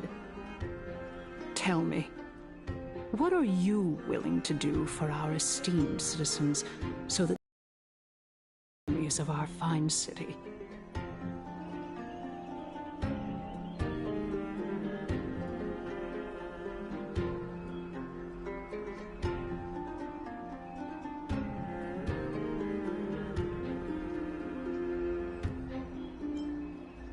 Aglaya's authoritarianism, conceit, and arrogance have granted her unfettered control for the most part. Yet these traits are also her greatest weakness. If I can render her helpless by forcing her to experience the agonizing pain of betrayal, I am certain she will never recover from such a setback. Surely you don't believe that such a tiny betrayal will be enough to push her to her wit's end. What's more, there are many who remain silent, merely watching to see how much chaos I can unleash. Not to mention, you know full well that the Chrysos heirs have never been a united front. In the name of Kefali, Akama thanks you for your sincere and valuable thoughts. At this stage, It's clear that you and I understand the benefits to be won from this discussion. Let me put it plainly. The Council of Elders has always been renowned for its fairness, and that fairness is built on a foundation of sincerity. The Council of Elders has vowed to all citizens of Akaba that it will always remain loyal to them. As for you, my lord, how will you guarantee that you will be able to live up to such earnestness and will not betray Akaba's indomitable citizens when the opportunity presents itself? Just as you now betray Aglaya when it suits you. Surely you jest. My loyalty does not need to be proven. The fact that the Council of Elders is asking for proof of my loyalty is itself akin to a form of betrayal. I am incredibly honored to have witnessed the both of you bury the hatchet in a civilized manner. However, I am afraid that I must interrupt for a brief moment. As the Theoros, I have observed the following. Lady Aglaya, the Goldweaver, is currently on her way to Dawncloud. Oh. Well, I do believe that we might have a slight overabundance of guests today. Feeling dissatisfied, Lady Kindness? Despite the Council of Elders' lofty residence on Dawncloud, it must still tolerate the whims of the Chrysos heirs. So you were holding back just now. Seems like you are better at playing this game than I. In any case, I'm glad that she's arriving here. So tell me, Anaxagoras, now that you're an ally of mine, if Aglaya were to demand that I hand you over, what should I do? You can do as she says. Tell her that the Council of Elders merely wished to chat with me and had no intention of offending her. However, by doing so, the authority of the Council of Elders will be as thin as papyrus that has been soaked in blood. Not only can it be destroyed at the slightest touch, but the Council will also lose possession of a valuable core flame. No, more like 2 core flames. After all, at the next Citizens' Assembly, that young lady who is synonymous with death will also be standing on our side. Oh? How can you be sure of that? Is that of importance to you? All you need to know is that I have a plan. In my opinion, you should be more worried about the impending threat. If Aglaya can seize me in full view of the masses today, she could also dismiss the entire Council of Elders in one fell swoop tomorrow. If that happens, the discussion that we've just had will turn into an utter joke instead. Is this the outcome that you wish to see, Lady Kindness? Fine. I will handle this matter appropriately.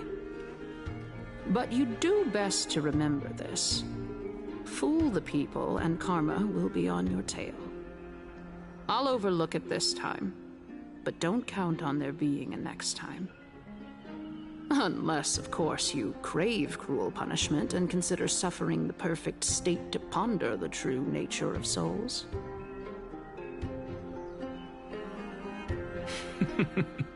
Well, what do you know? That happens to be one of my rare talents. We shall see, then.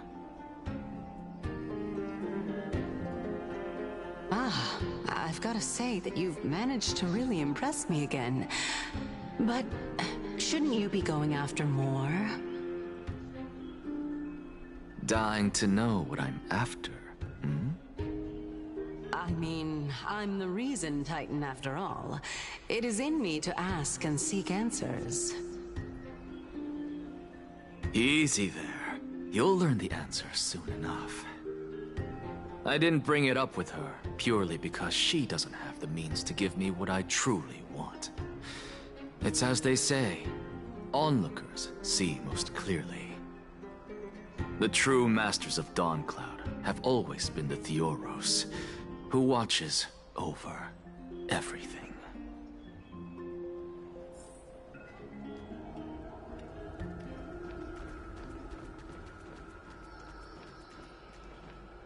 An expected visitor. Welcome once again. You know, you could actually skip all the pointless debate and come straight to me to seek an audience with Kefali. I have no reason to refuse you, do I? You may not, but Kindness has. Whoever gets hold of Kefali's core flame will get to rule over Akama. She's wary of me, so naturally I had to gain her trust.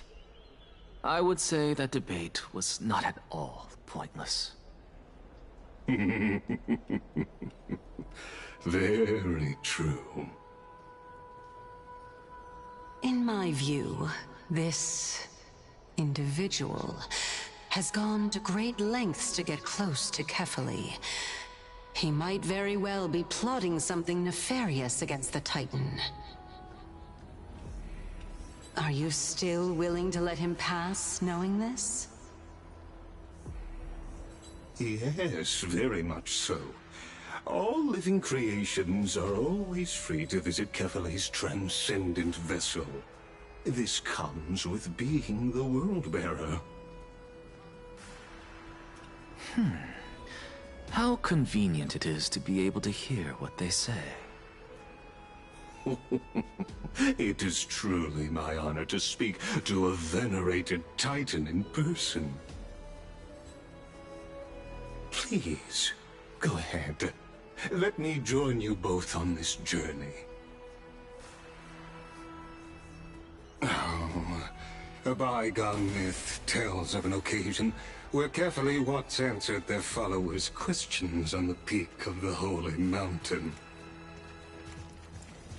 Their followers have since believed that scaling this Titan cliff is one way of being with the god. Hear that? It's not every day that you get to climb a mountain with Circes. You should sing me a hymn of praise. I suppose I can just ignore this. Titan hymns are beyond me.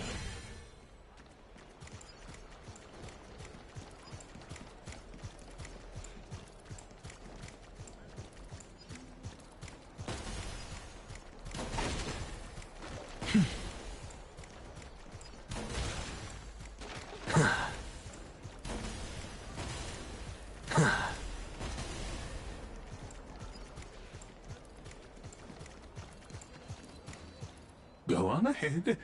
Take this Yanis shortcut, and the long pilgrimage stairway will be waiting for you at its end. I have to admit, I never expected you to not ask me anything.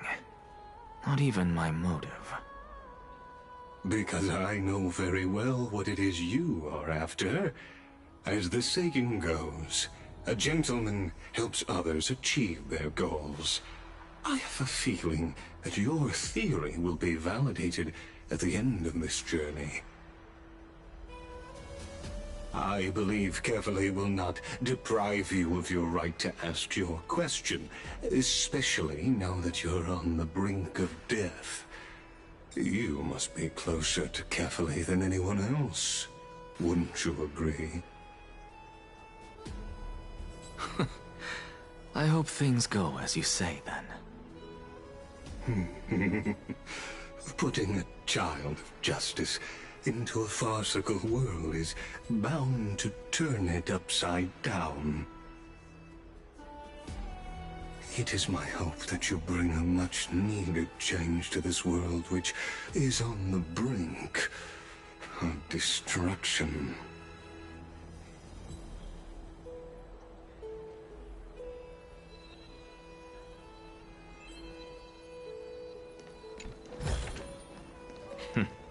Go melt it down.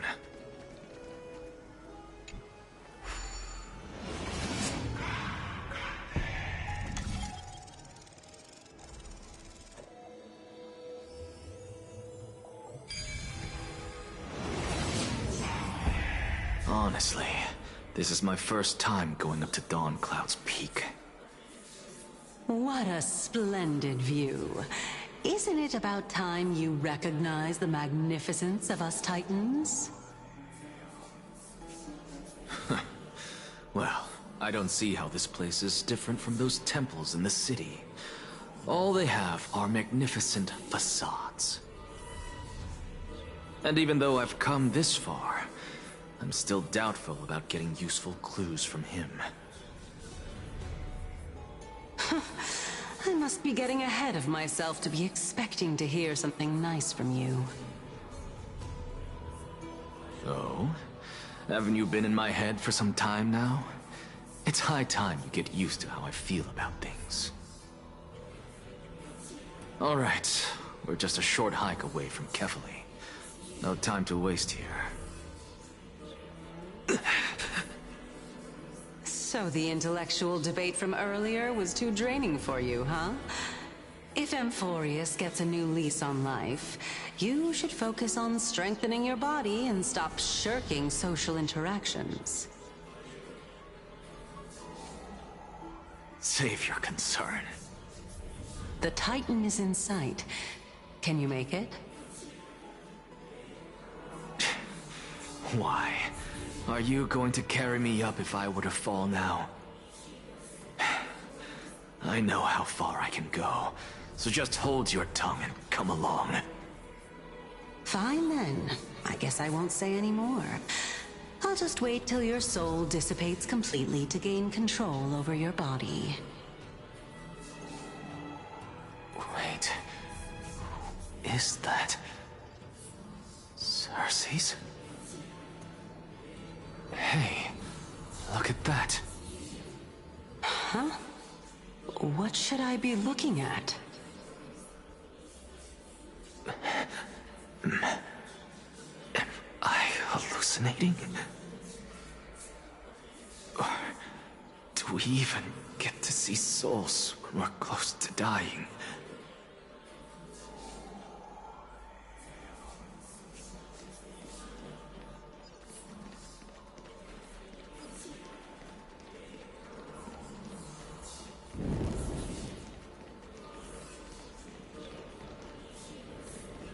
Oh? Why didn't you bring your favorite spear with you on this trip, Nias? Nias? I know I've heard this name somewhere. It's unfortunate. The Black Tide destroyed every last inch of my calyx. How could that be? Of Georios, from their prized ores and molten fire, couldn't escape the fate of destruction? Hey, Cersei's. Do you know a certain Nias? Nias? No, not that I remember. How did you even think up such a strange name? I just saw him. Nias. A warrior-like figure who was just chatting with you here. No, I have no such memory. Could you be hallucinating?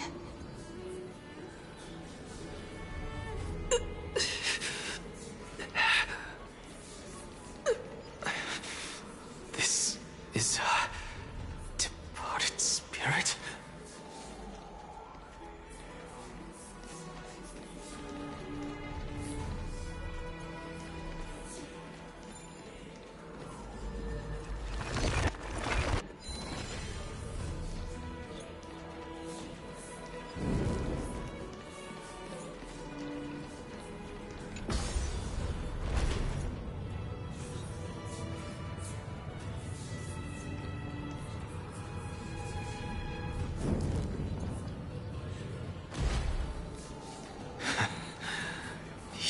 Again. Enough about me. Did Kaos ever reply to you? Well, regrettably. Seems like the price of becoming a demigod is a lot heftier than we thought.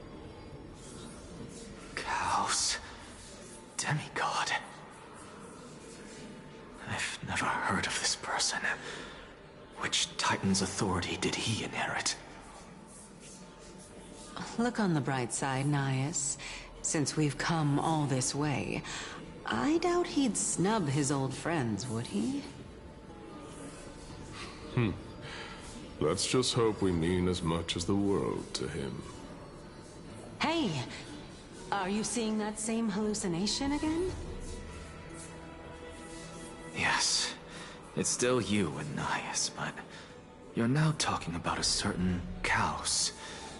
I'm guessing he's one of your companions? Kaos?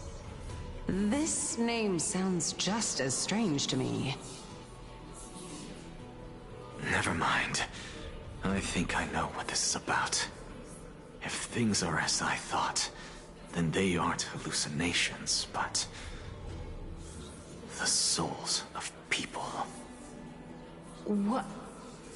But if those are the souls of the dead, then what am I? Beats me. For all I know, you're just an illusion I conjured up in my dying moments. Let's just keep going. As long as I take in more sights and hear more stories. Know your limits. Wander too far among the dead, and even I might not be able to save you.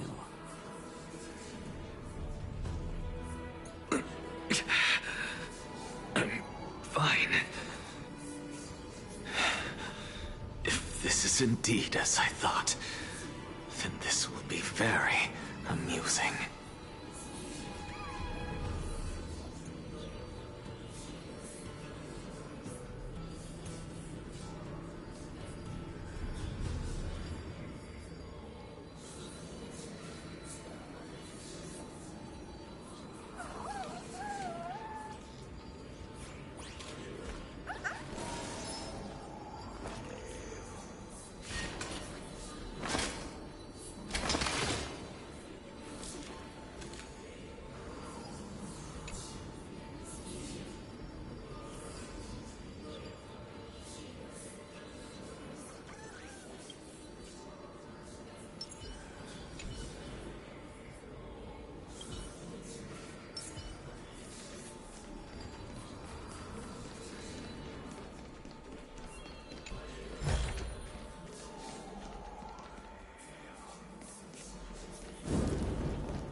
So,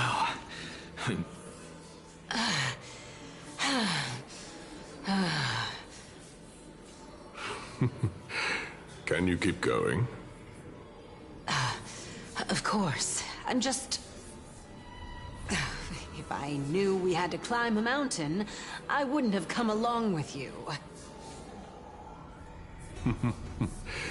I guess this also counts as one aspect of the world-bearing burden. If Amphorius does have a next life, you may want to get your body in shape. Keep your sarcasm to yourself. I'm not getting anything of value from them. I would sooner throw myself off this cliff and hit rock bottom than exercise even a little. I am Calypso of the eminent Seven Sages, after all. Training would make me no different from those Helcalithist barbarians. Calypso. She's one of the Seven Sages. A member of the Grove? No, she can't be.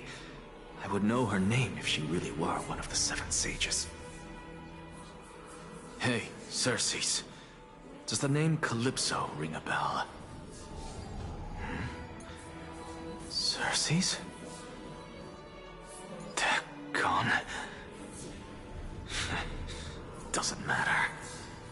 I can do this myself.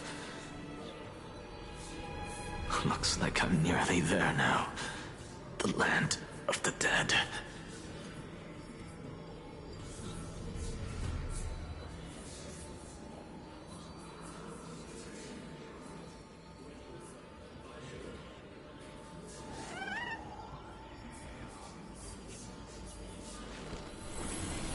All things are connected by origin, and are made of the same.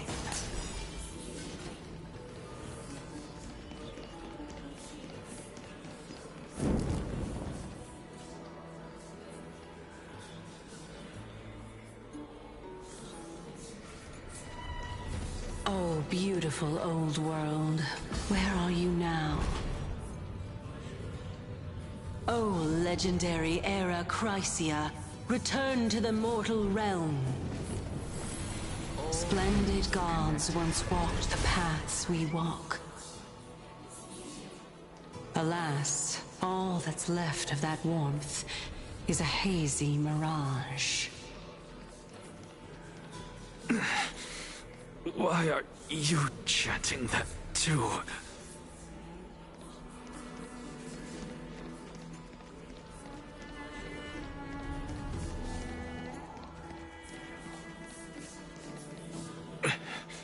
We're here, finally. So, I don't get to ask the Titan my question, but all of you make for a pleasant surprise, nonetheless. Very well then. Let me uncover the truth for myself. Did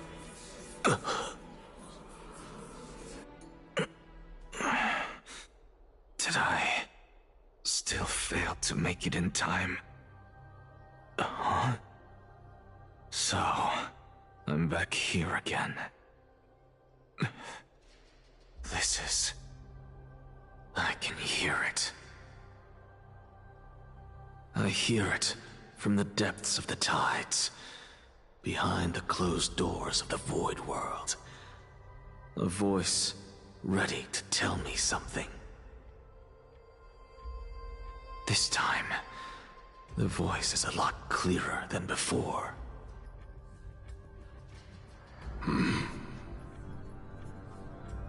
Since we've come this far, let's just wait.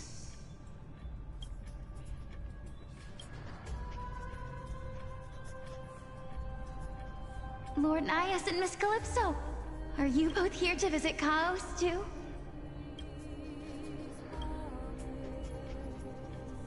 Yes, and we've been waiting for quite some time now.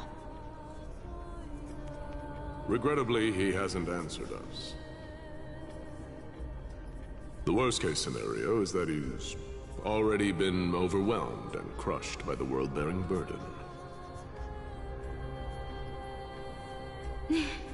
You're overthinking, Lord Nias.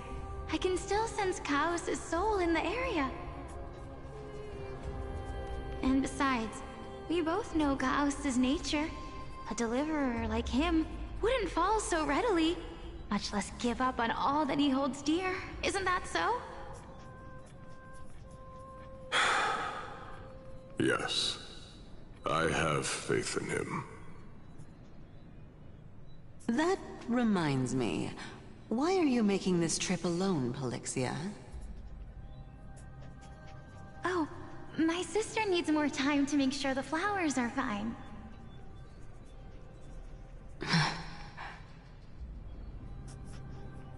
Such a pity. Both of you have hearts kinder than anyone else. Yet you are born only to take over Thanatos' divinity. Everything that I see and hear this time has left me shaken to the core. What may seem like a mundane conversation is in truth a once-in-a-lifetime exchange that has revealed the ultimate answer to Circe's question. The conjecture has taken shape and must now be solidified into a theorem. Next, I only need to seek verification from Kefali. By doing so, I can answer Circe's question and reclaim my body. But no, I will not do that. That isn't important. Because another one of my conjectures, one that I have always dreamed of proving, has been proved right this very instant. fusing a mortal soul with that of a Titan to replace said Titan is not a ludicrous idea after all.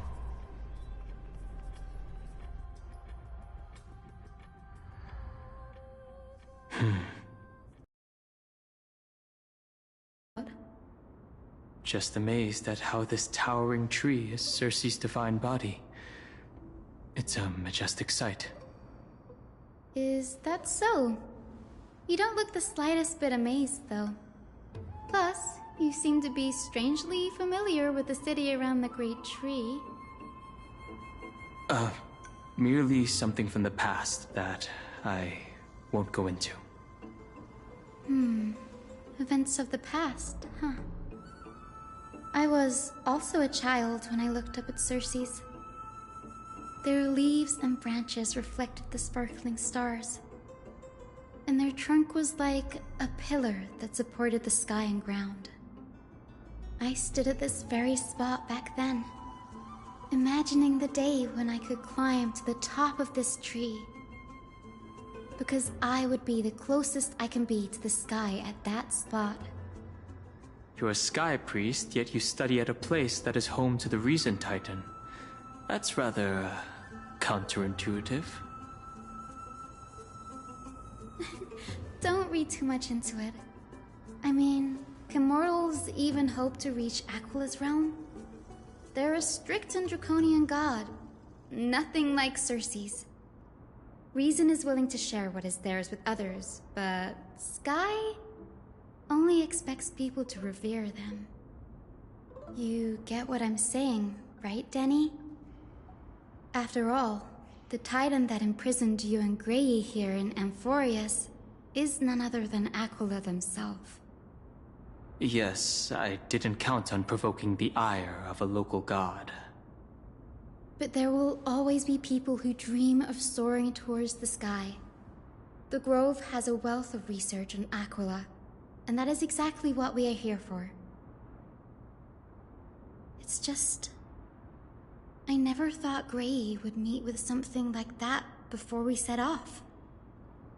As a physician, I should have been there by his side. Bad luck tends to come in streaks, so don't beat yourself up over it. Besides, Aglaya needs you here to uncover the truth behind what happened to the Grove. Let's just make the most out of this trip, and keep a lookout for any documents related to the Death Titan. They could be useful to him. Yeah, there's no rest for the weary, huh? In any case, what we're looking for could be anywhere in this enormous grove. Let's split up to cover more ground. Danny, with your skills, I'm sure those monsters born of the Black Tide will pose no threat to you anyway. What about you?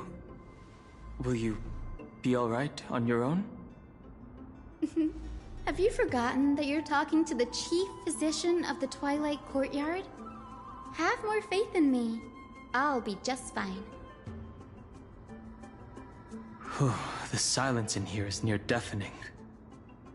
With the vast amount of knowledge it holds, this academy is akin to a labyrinth of information. Even the cleverest of scholars would easily lose their way in here. I should gather my thoughts before heading in.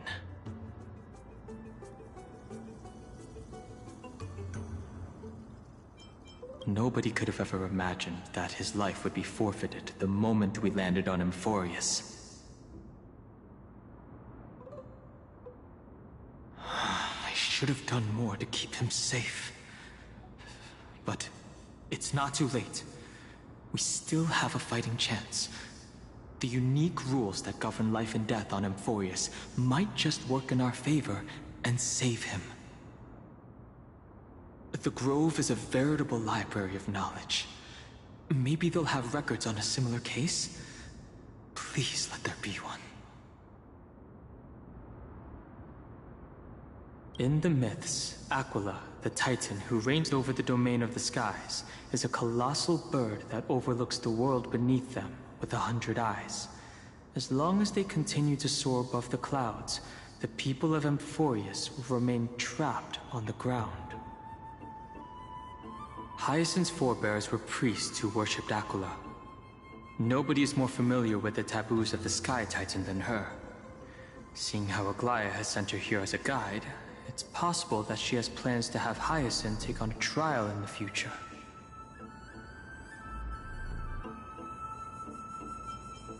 The clock is ticking. I should search for more clues as I move. The night sky feels unusual, now that I've gotten used to the eternal light of Akama.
These are the remains of a black tide monster.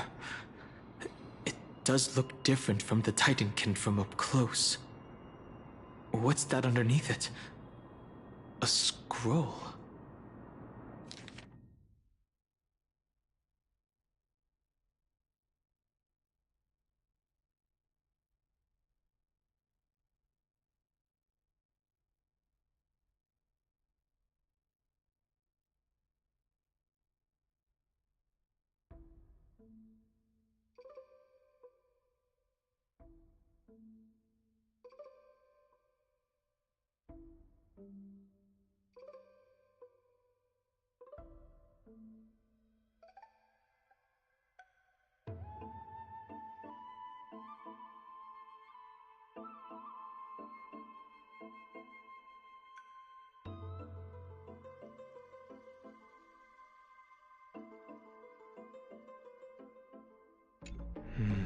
As I expected, the Grove doesn't forbid discussions about the sky.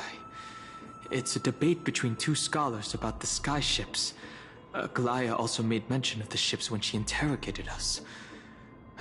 A memory I'd rather forget.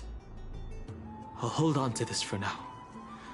With any luck, this journey won't leave us empty-handed. Huh?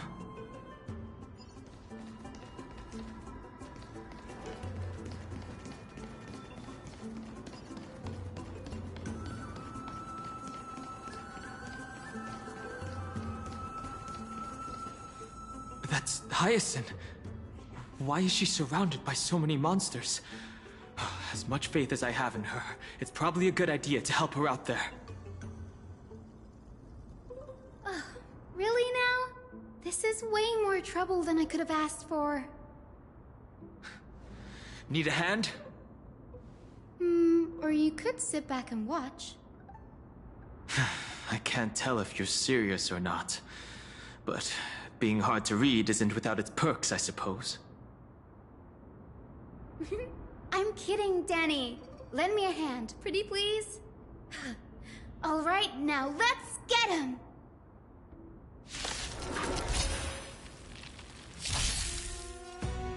Have some sunshine!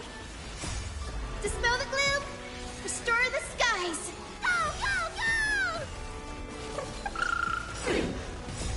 Riding the west wind, away we go! Torment and doubt, farewell. I will watch over you and guide you on your path. Forever doomed! Delivering warmth!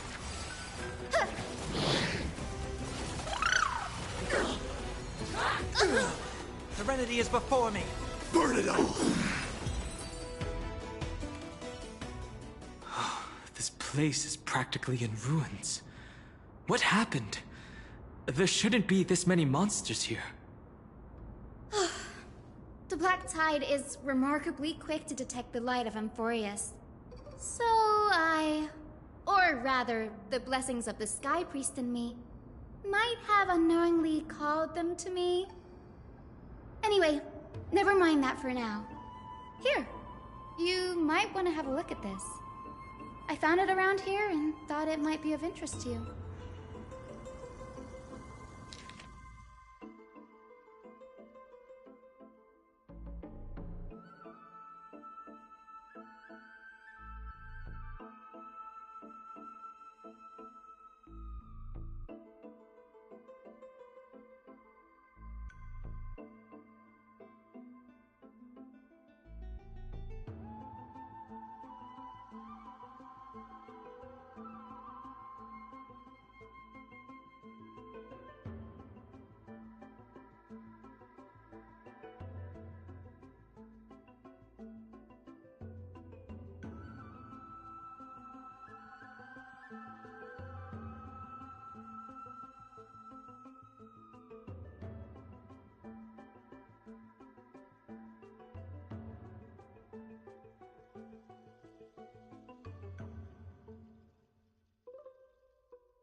Anaxagoras.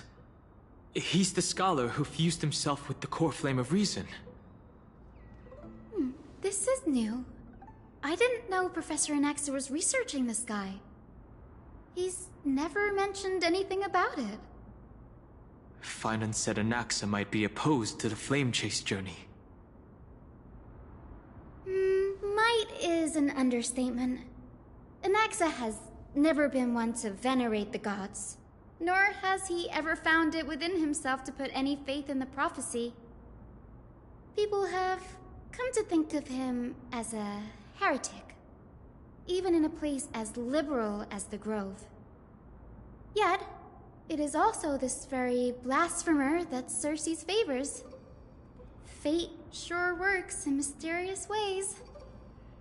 I picked up a scroll on my way here too. It looks like it may be related to the one you're holding. Oh? Let me have a look.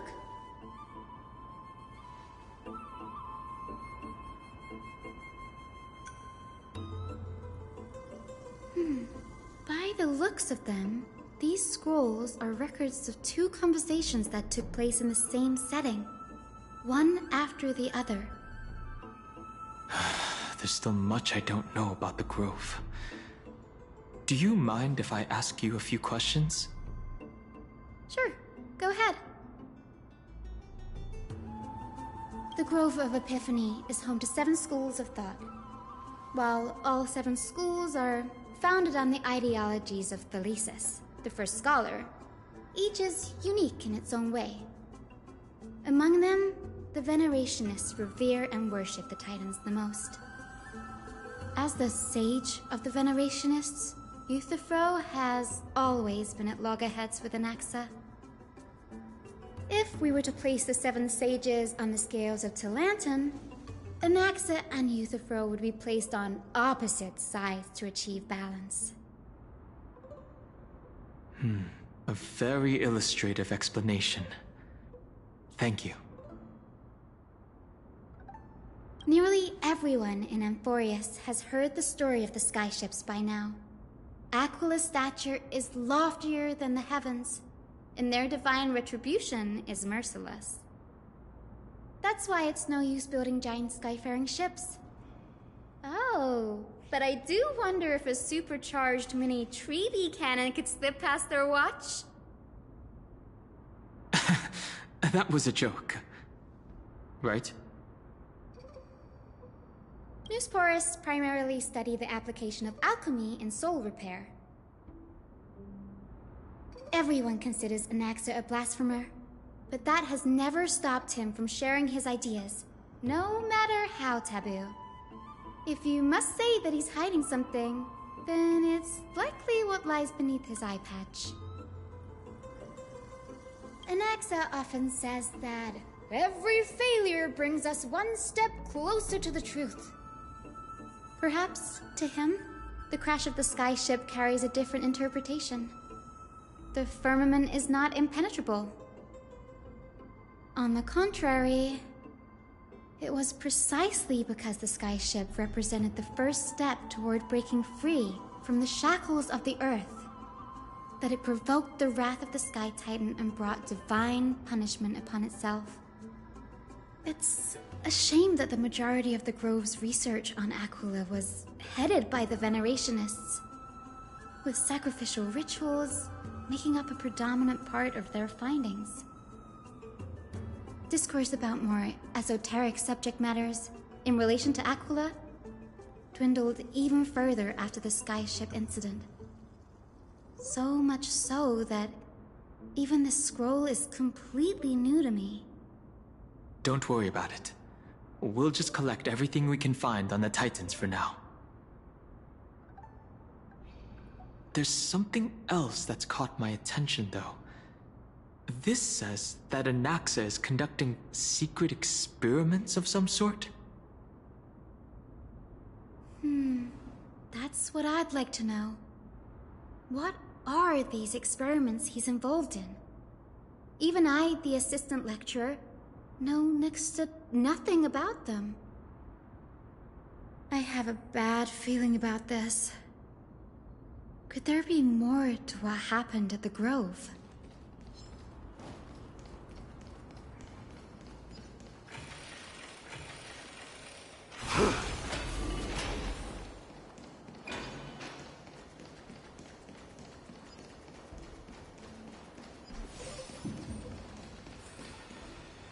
This is the Library of Philia, a place where the Grove stores its collection of tomes. Other than books written by the 7 schools, you can also find philosophical texts, ballads, and religious writings from the Outlands here. Cities that desire to learn from the Grove were apparently expected to contribute knowledge of equal value to what they sought. We've had more than our fair share of hilarious episodes over the years. For instance, it's said that the Erythrocheramists once borrowed a manuscript from a certain author, but ended up returning a copy instead of the original. What's more, the original manuscript was supposedly then hidden here. That doesn't seem like a nice thing to do. Nice? No need to hold yourself back, Danny.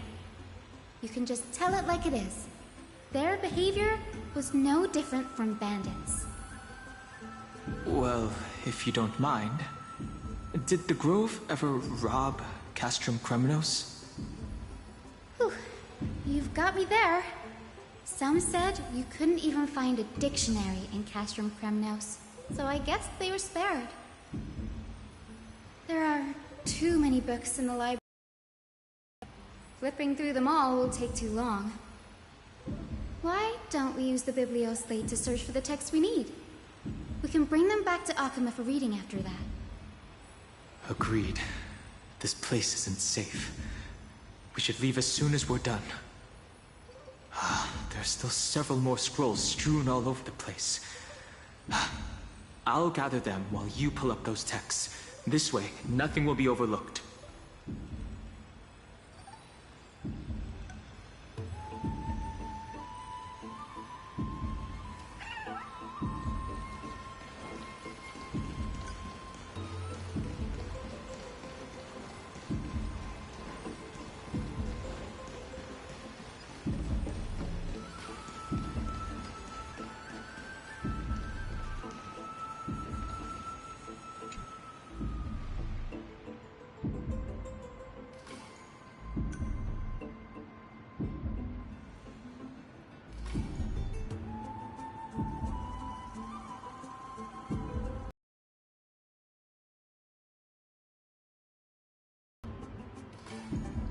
This is about Anaxa.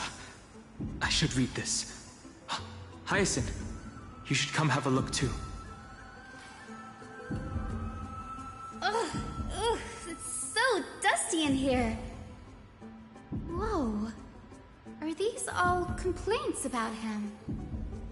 I can already see what they must have written. Anaxa has no respect for the gods. His very existence undermines order in our society. They're probably all things like that. Does Anaxa hold that much influence? Why else would they call him the Great Performer? When Anaxer established his school of thought, the first thing he apparently did was read his own work to everyone. Are the Titans truly an accurate reflection of what humans think gods should be? Worlds created by gods are indubitably perfect, but what of Amphorius? Only foolishness and insensitivity everywhere you turn. An uncanny impersonation. What happened after? They marched him straight to the seat of judgment before he could finish. Though what he took on in the end was more of a debate than an actual trial. He had to address every one of the scholar's allegations, or face expulsion from the Grove. The first allegation was... Do you agree that since the Titans created the heavens and earth, so the mountains, rivers, and seas must likewise be their creations? Am I supposed to put myself in Anaxa's shoes and answer that?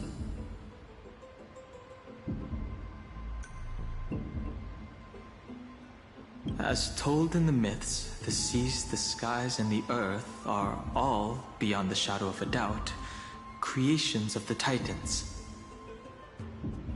Anaxa would have probably been spared a lot of trouble if he had answered this way. Instead, he quoted past instances of the Flame Chase journey and posited that humans have the potential to take over the divinity of Titans. Needless to say, his critics didn't take kindly to his answer, so they followed up with a second allegation.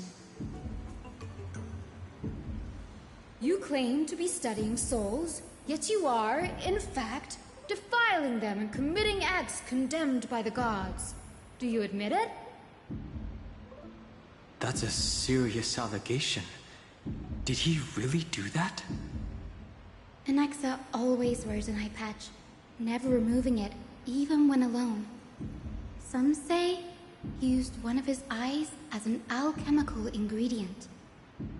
Every being in the world owes their safekeeping to Kithily, and this is even more so for the Chrysos heirs who have divine blood coursing through them. If he has really done something of that nature, then it'd indeed be sacrilegious. Thankfully, they had no way to prove it, so it amounted to nothing more than an allegation in the end. One by one, Anaxa engaged in wars of words against those who would challenge him.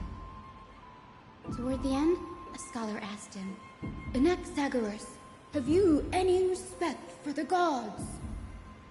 It was only after a brief silence that he answered, I have never denied that Titans are meant to be noble constructs. What he didn't say, that the Titans are not noble, rings louder in this case. Yes. I'm not sure how that controversy was eventually resolved.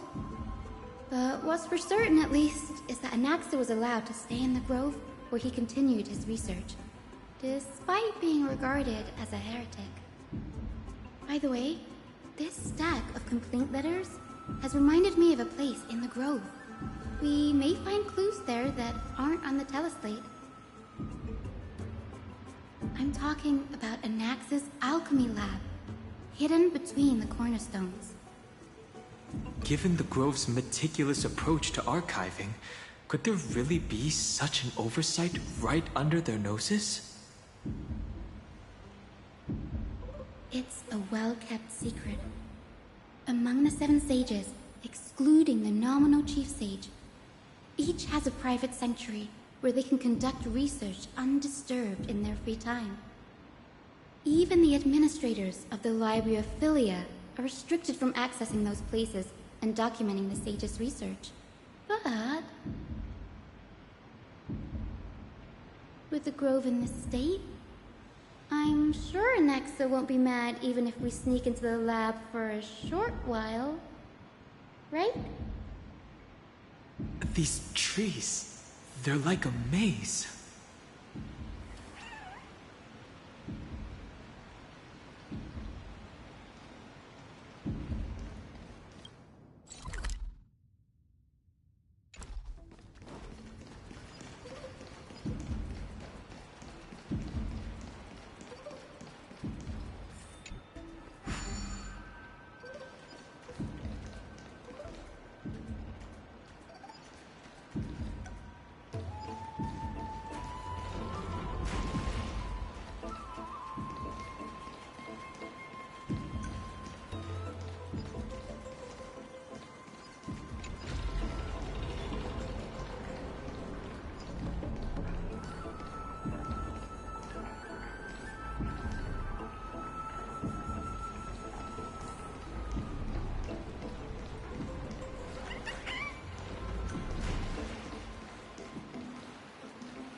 This is the place, but where is everything?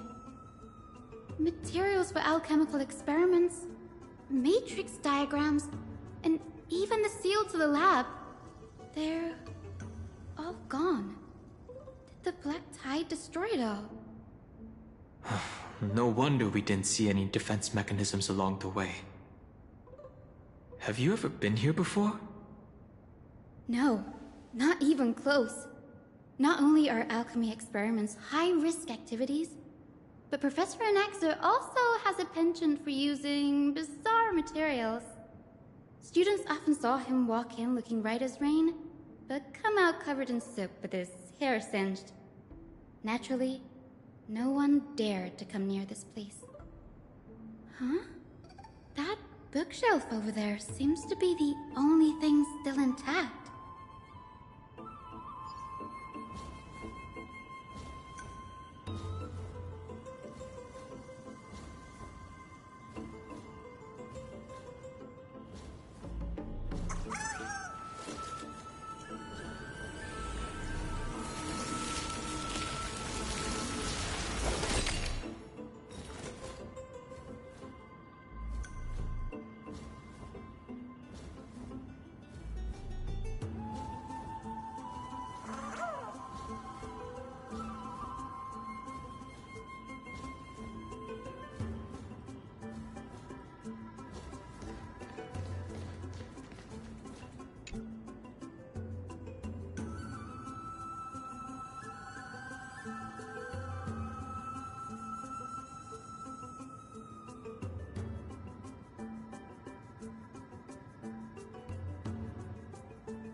What's going on?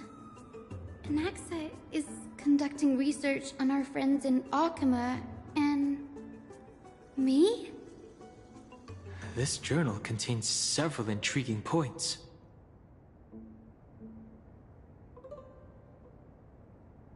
From the Abyss of Fate to Castrum Krumnos, I've seen many a Titan creation during my time in Amphorius.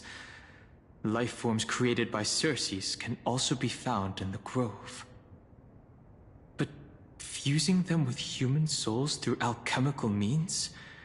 I can't even begin to imagine. Anaxa seems to hold special interest in the divinity coursing through the Chrysos Heir's veins, and has even conducted a thorough investigation into the heroes' backgrounds. It wouldn't have been so strange if he had focused only on Cassie, given her own curiosity about her origins. Plus, considering that the Newsporists have crafted omnipotent medicines capable of curing diseases, it also makes sense that he would conduct research on immortal Chrysos heirs. But now, it seems Anax's objective was never to create medicine, but to identify the origin of the golden blood and figure out its inner workings. Through alchemy, Anaxa aims to refine the golden blood in the Chrysos heirs to a degree of purity equal to divinity. This must be what he means by close to true purity. But treating both Titan creations and the human body as materials to be used in alchemy experiments? That's rather extreme. Danny, look at this. I have a bad feeling about this.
My biggest fear. It's come true. After going through his notes, I think I can piece it all together now. Anaxa was carrying out experiments on soul transmutation.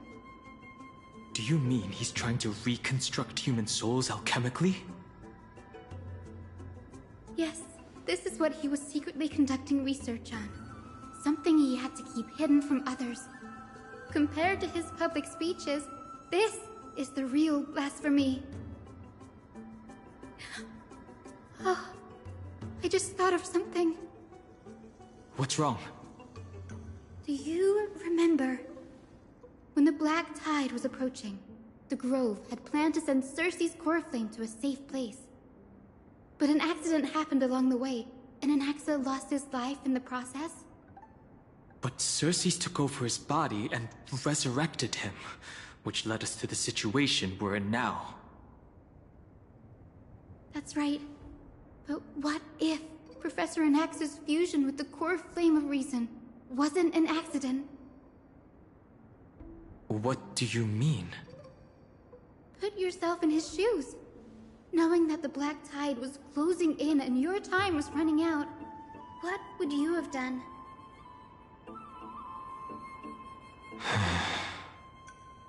I'd put my theories to the test, no matter the cost. Exactly. When the Black Tide came, the true reason Anaxa headed to the Luminary Throne was to transmute and fuse himself with the Titan's core flame. Did he succeed? No. Judging from how he reacted after the event, the results came as a surprise. Maybe he failed to consider the possibility that Xerxes would make a similar decision. The manuscripts detailing all the alchemical formulae have been taken away. His research is still ongoing. Could he have taken them for other purposes? Like what? There's only one Titan left in the world now. No. No way. To conceive an entity of perfection, one must first understand the principles of creation. If Anaxa is in Akama now, then that means... He's after Kefali!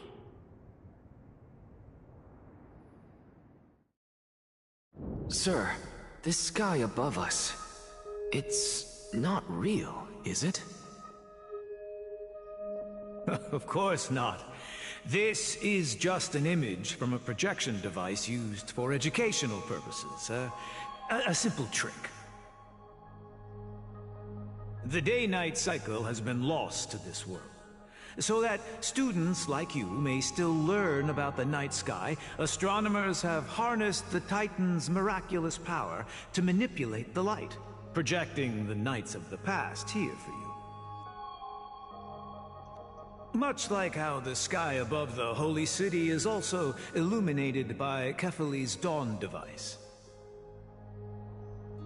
So, the skies of Akama are fake too. You mustn't conclude that, Anaxa. You should know that only a child would expose a trick and be proud of it. Often people know more than they let on.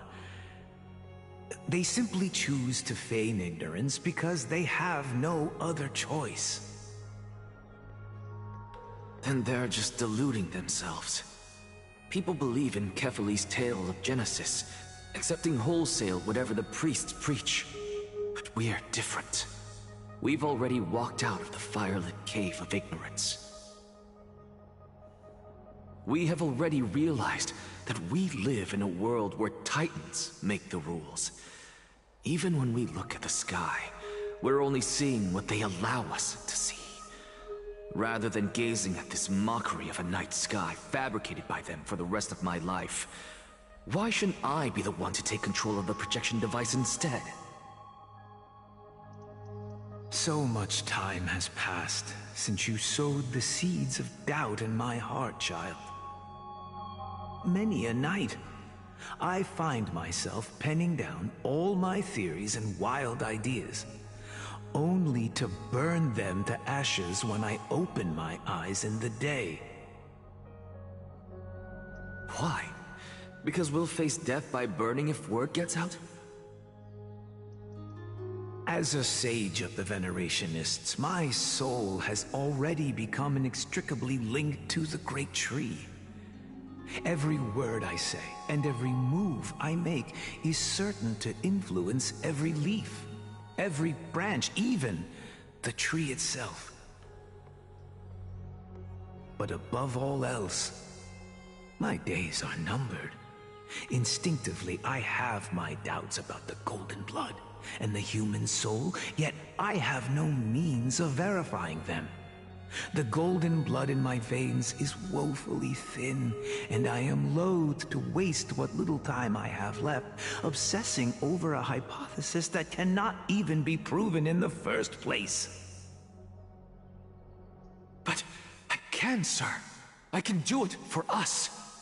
The time is right. Give me all that I need, and I shall accomplish this grand feat on your behalf.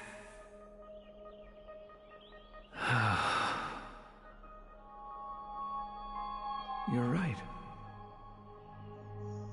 I shall do just that.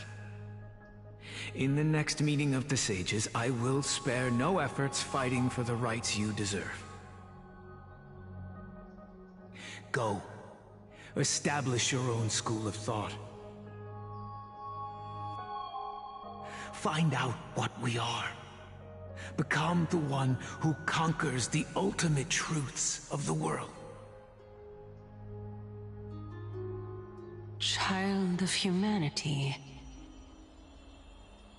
You did audience with Kefali. Just ask him a few questions, did you? So, you figured it out. If I were as foolish as a Dromus, perhaps I'd throw myself down and prostrate before their greatness, begging for the gods' prophetic wisdom. Well, sorry to disappoint, but I'm no Dromus. Alas, I am a human, standing tall on 2 feet, possessing both intellect and pride.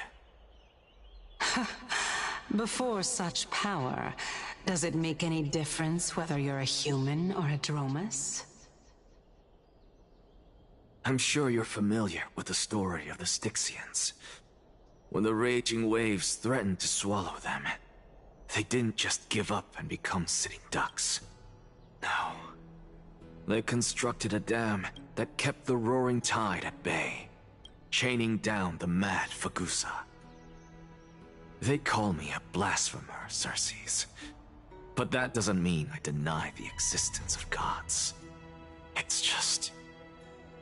as I see it, Titans are simply a force that mankind has yet to find a way to tame. Oh? If power that rivals the Titans is what you crave, why not conform to the prophecy and brave the trial? Why stop at harnessing the power of the Titans when I can do so much more? The source of life is what I wish to grasp, to understand what makes up the soul, and to learn what we really are. Thanks to you, I've had the chance to personally verify, in more ways than one, that the soul indeed ceases to exist in death. But where there is death, there is life. And where there is an end, there must also be a beginning. How then is a soul born? That was the only unknown variable left in my calculations. And by the sound of it, you have already formed a conjecture. No, I have already drawn a conclusion. In my journey unto death just now, I finally saw the answer with my own eyes. Professor Anaxa, I'm here. His life hangs by a thread. I must ask you to refrain from taking any unnecessary steps. Of course. I'll bring this to a conclusive end, and give you the answer you so desire. However, in accordance with the principle of equivalent exchange, I must also demand from you what I need. As you wish. Don't you care to know what the price might be? It's a matter of uncovering the truth about the Death Titan and his survival. This may be the only time I can ever save someone's life. There is no need for me to think twice. I see. In that case, let the show begin. Indulge me.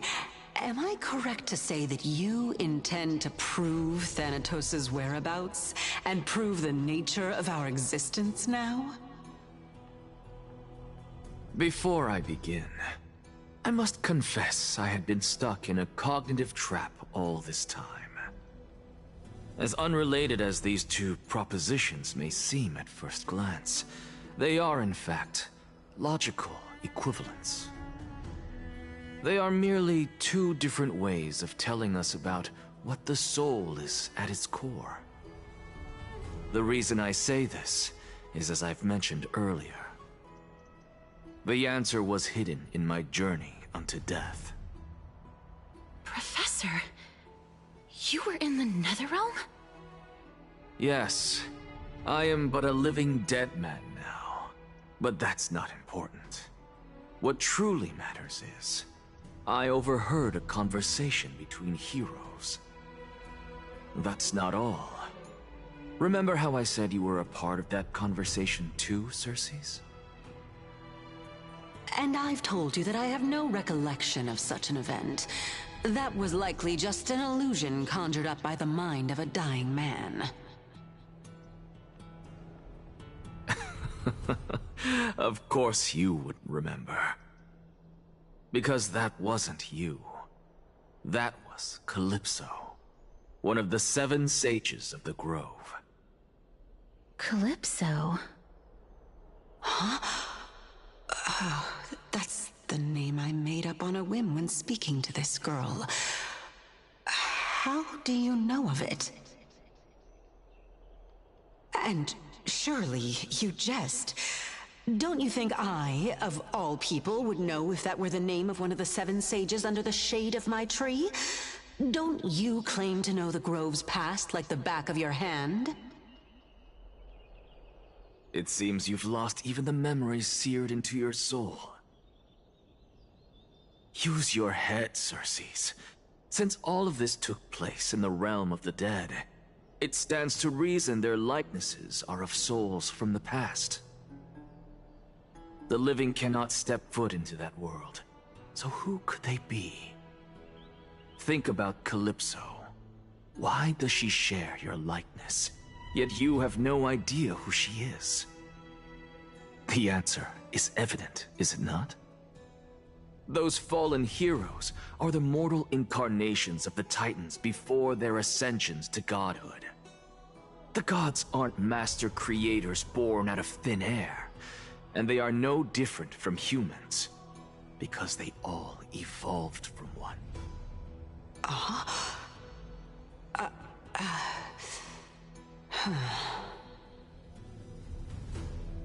Does this answer disappoint you? Yes, because you've answered nothing. If I truly was once human, as you claim, then where do the children of humanity come from? Even on the off chance that you speak the truth, this brings us no closer to grasping Thanatos' whereabouts. How are we to find them?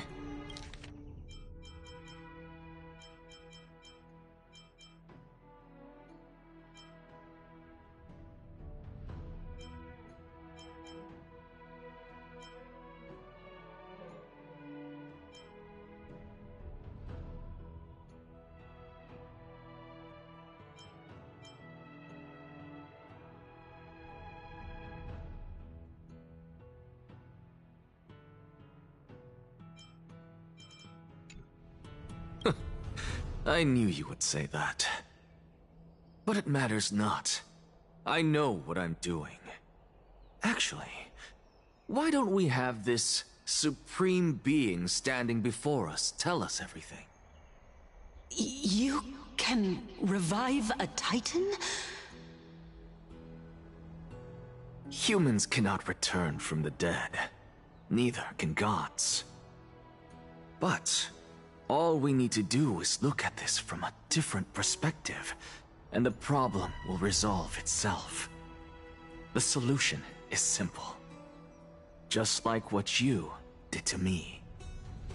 If I'm reborn as Kefali, I can rebuild the world and all within it as they once did. Simple, is it not?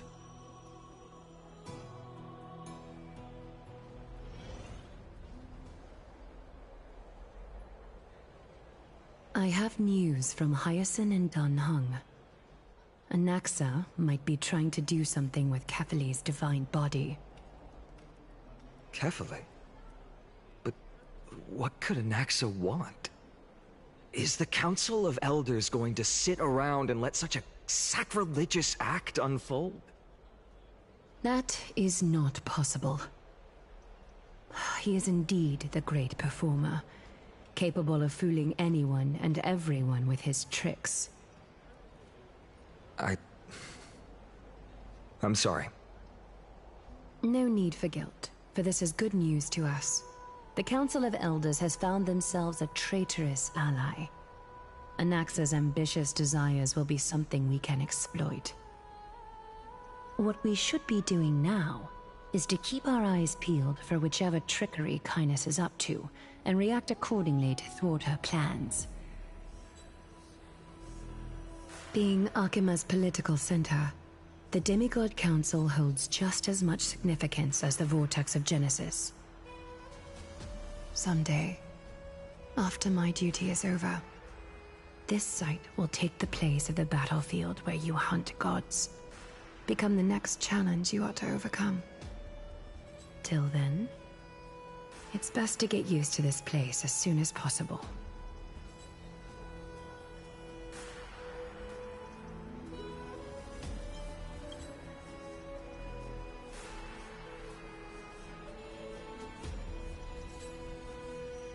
Preposterous! The Christos heirs only have their standing because of the Council of Elders! How dare they trample over it!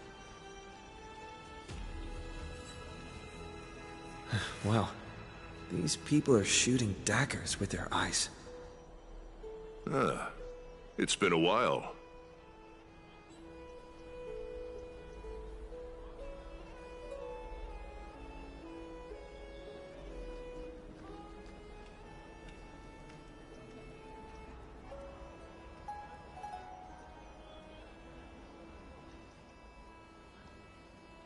What is that supposed to mean? Is this really the sort of person that the young lord praised as a ferocious warrior? It has indeed been some time, Lord Krateros.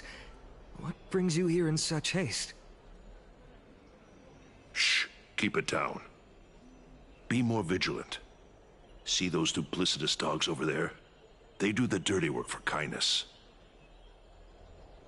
I've already ordered my people to hold them back, but we should still lay low.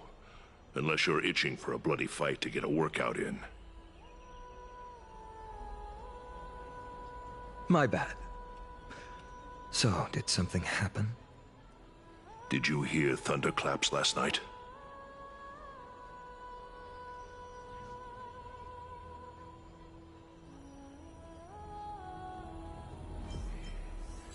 Hacker... what?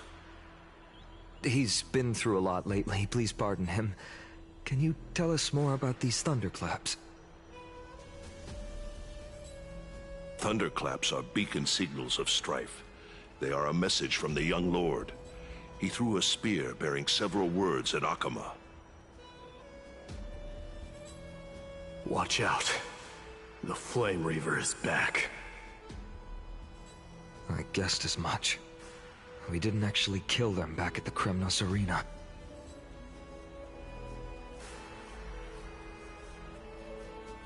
I figured this is something you would want to know. We Kremnoans never back down from a fight. So if you plan to take that thing down in a battle, reach out to me anytime.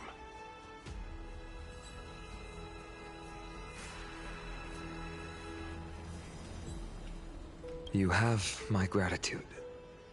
I will let Aglaya know about this right away.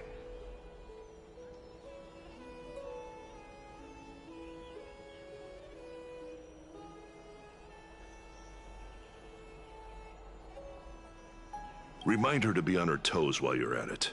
That vicious Kynus has been unusually active lately.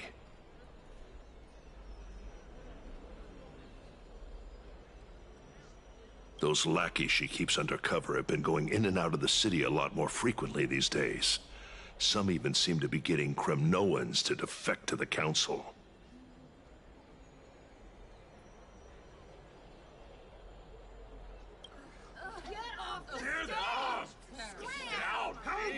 That's...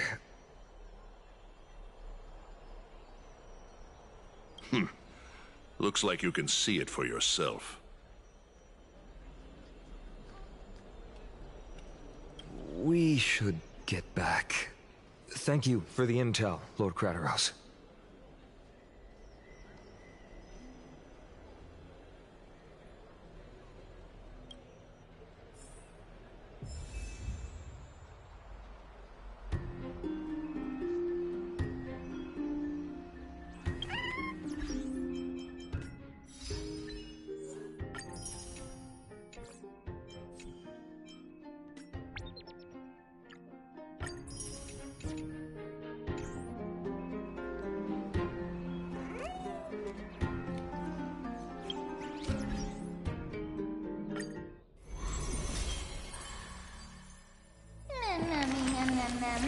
Mem,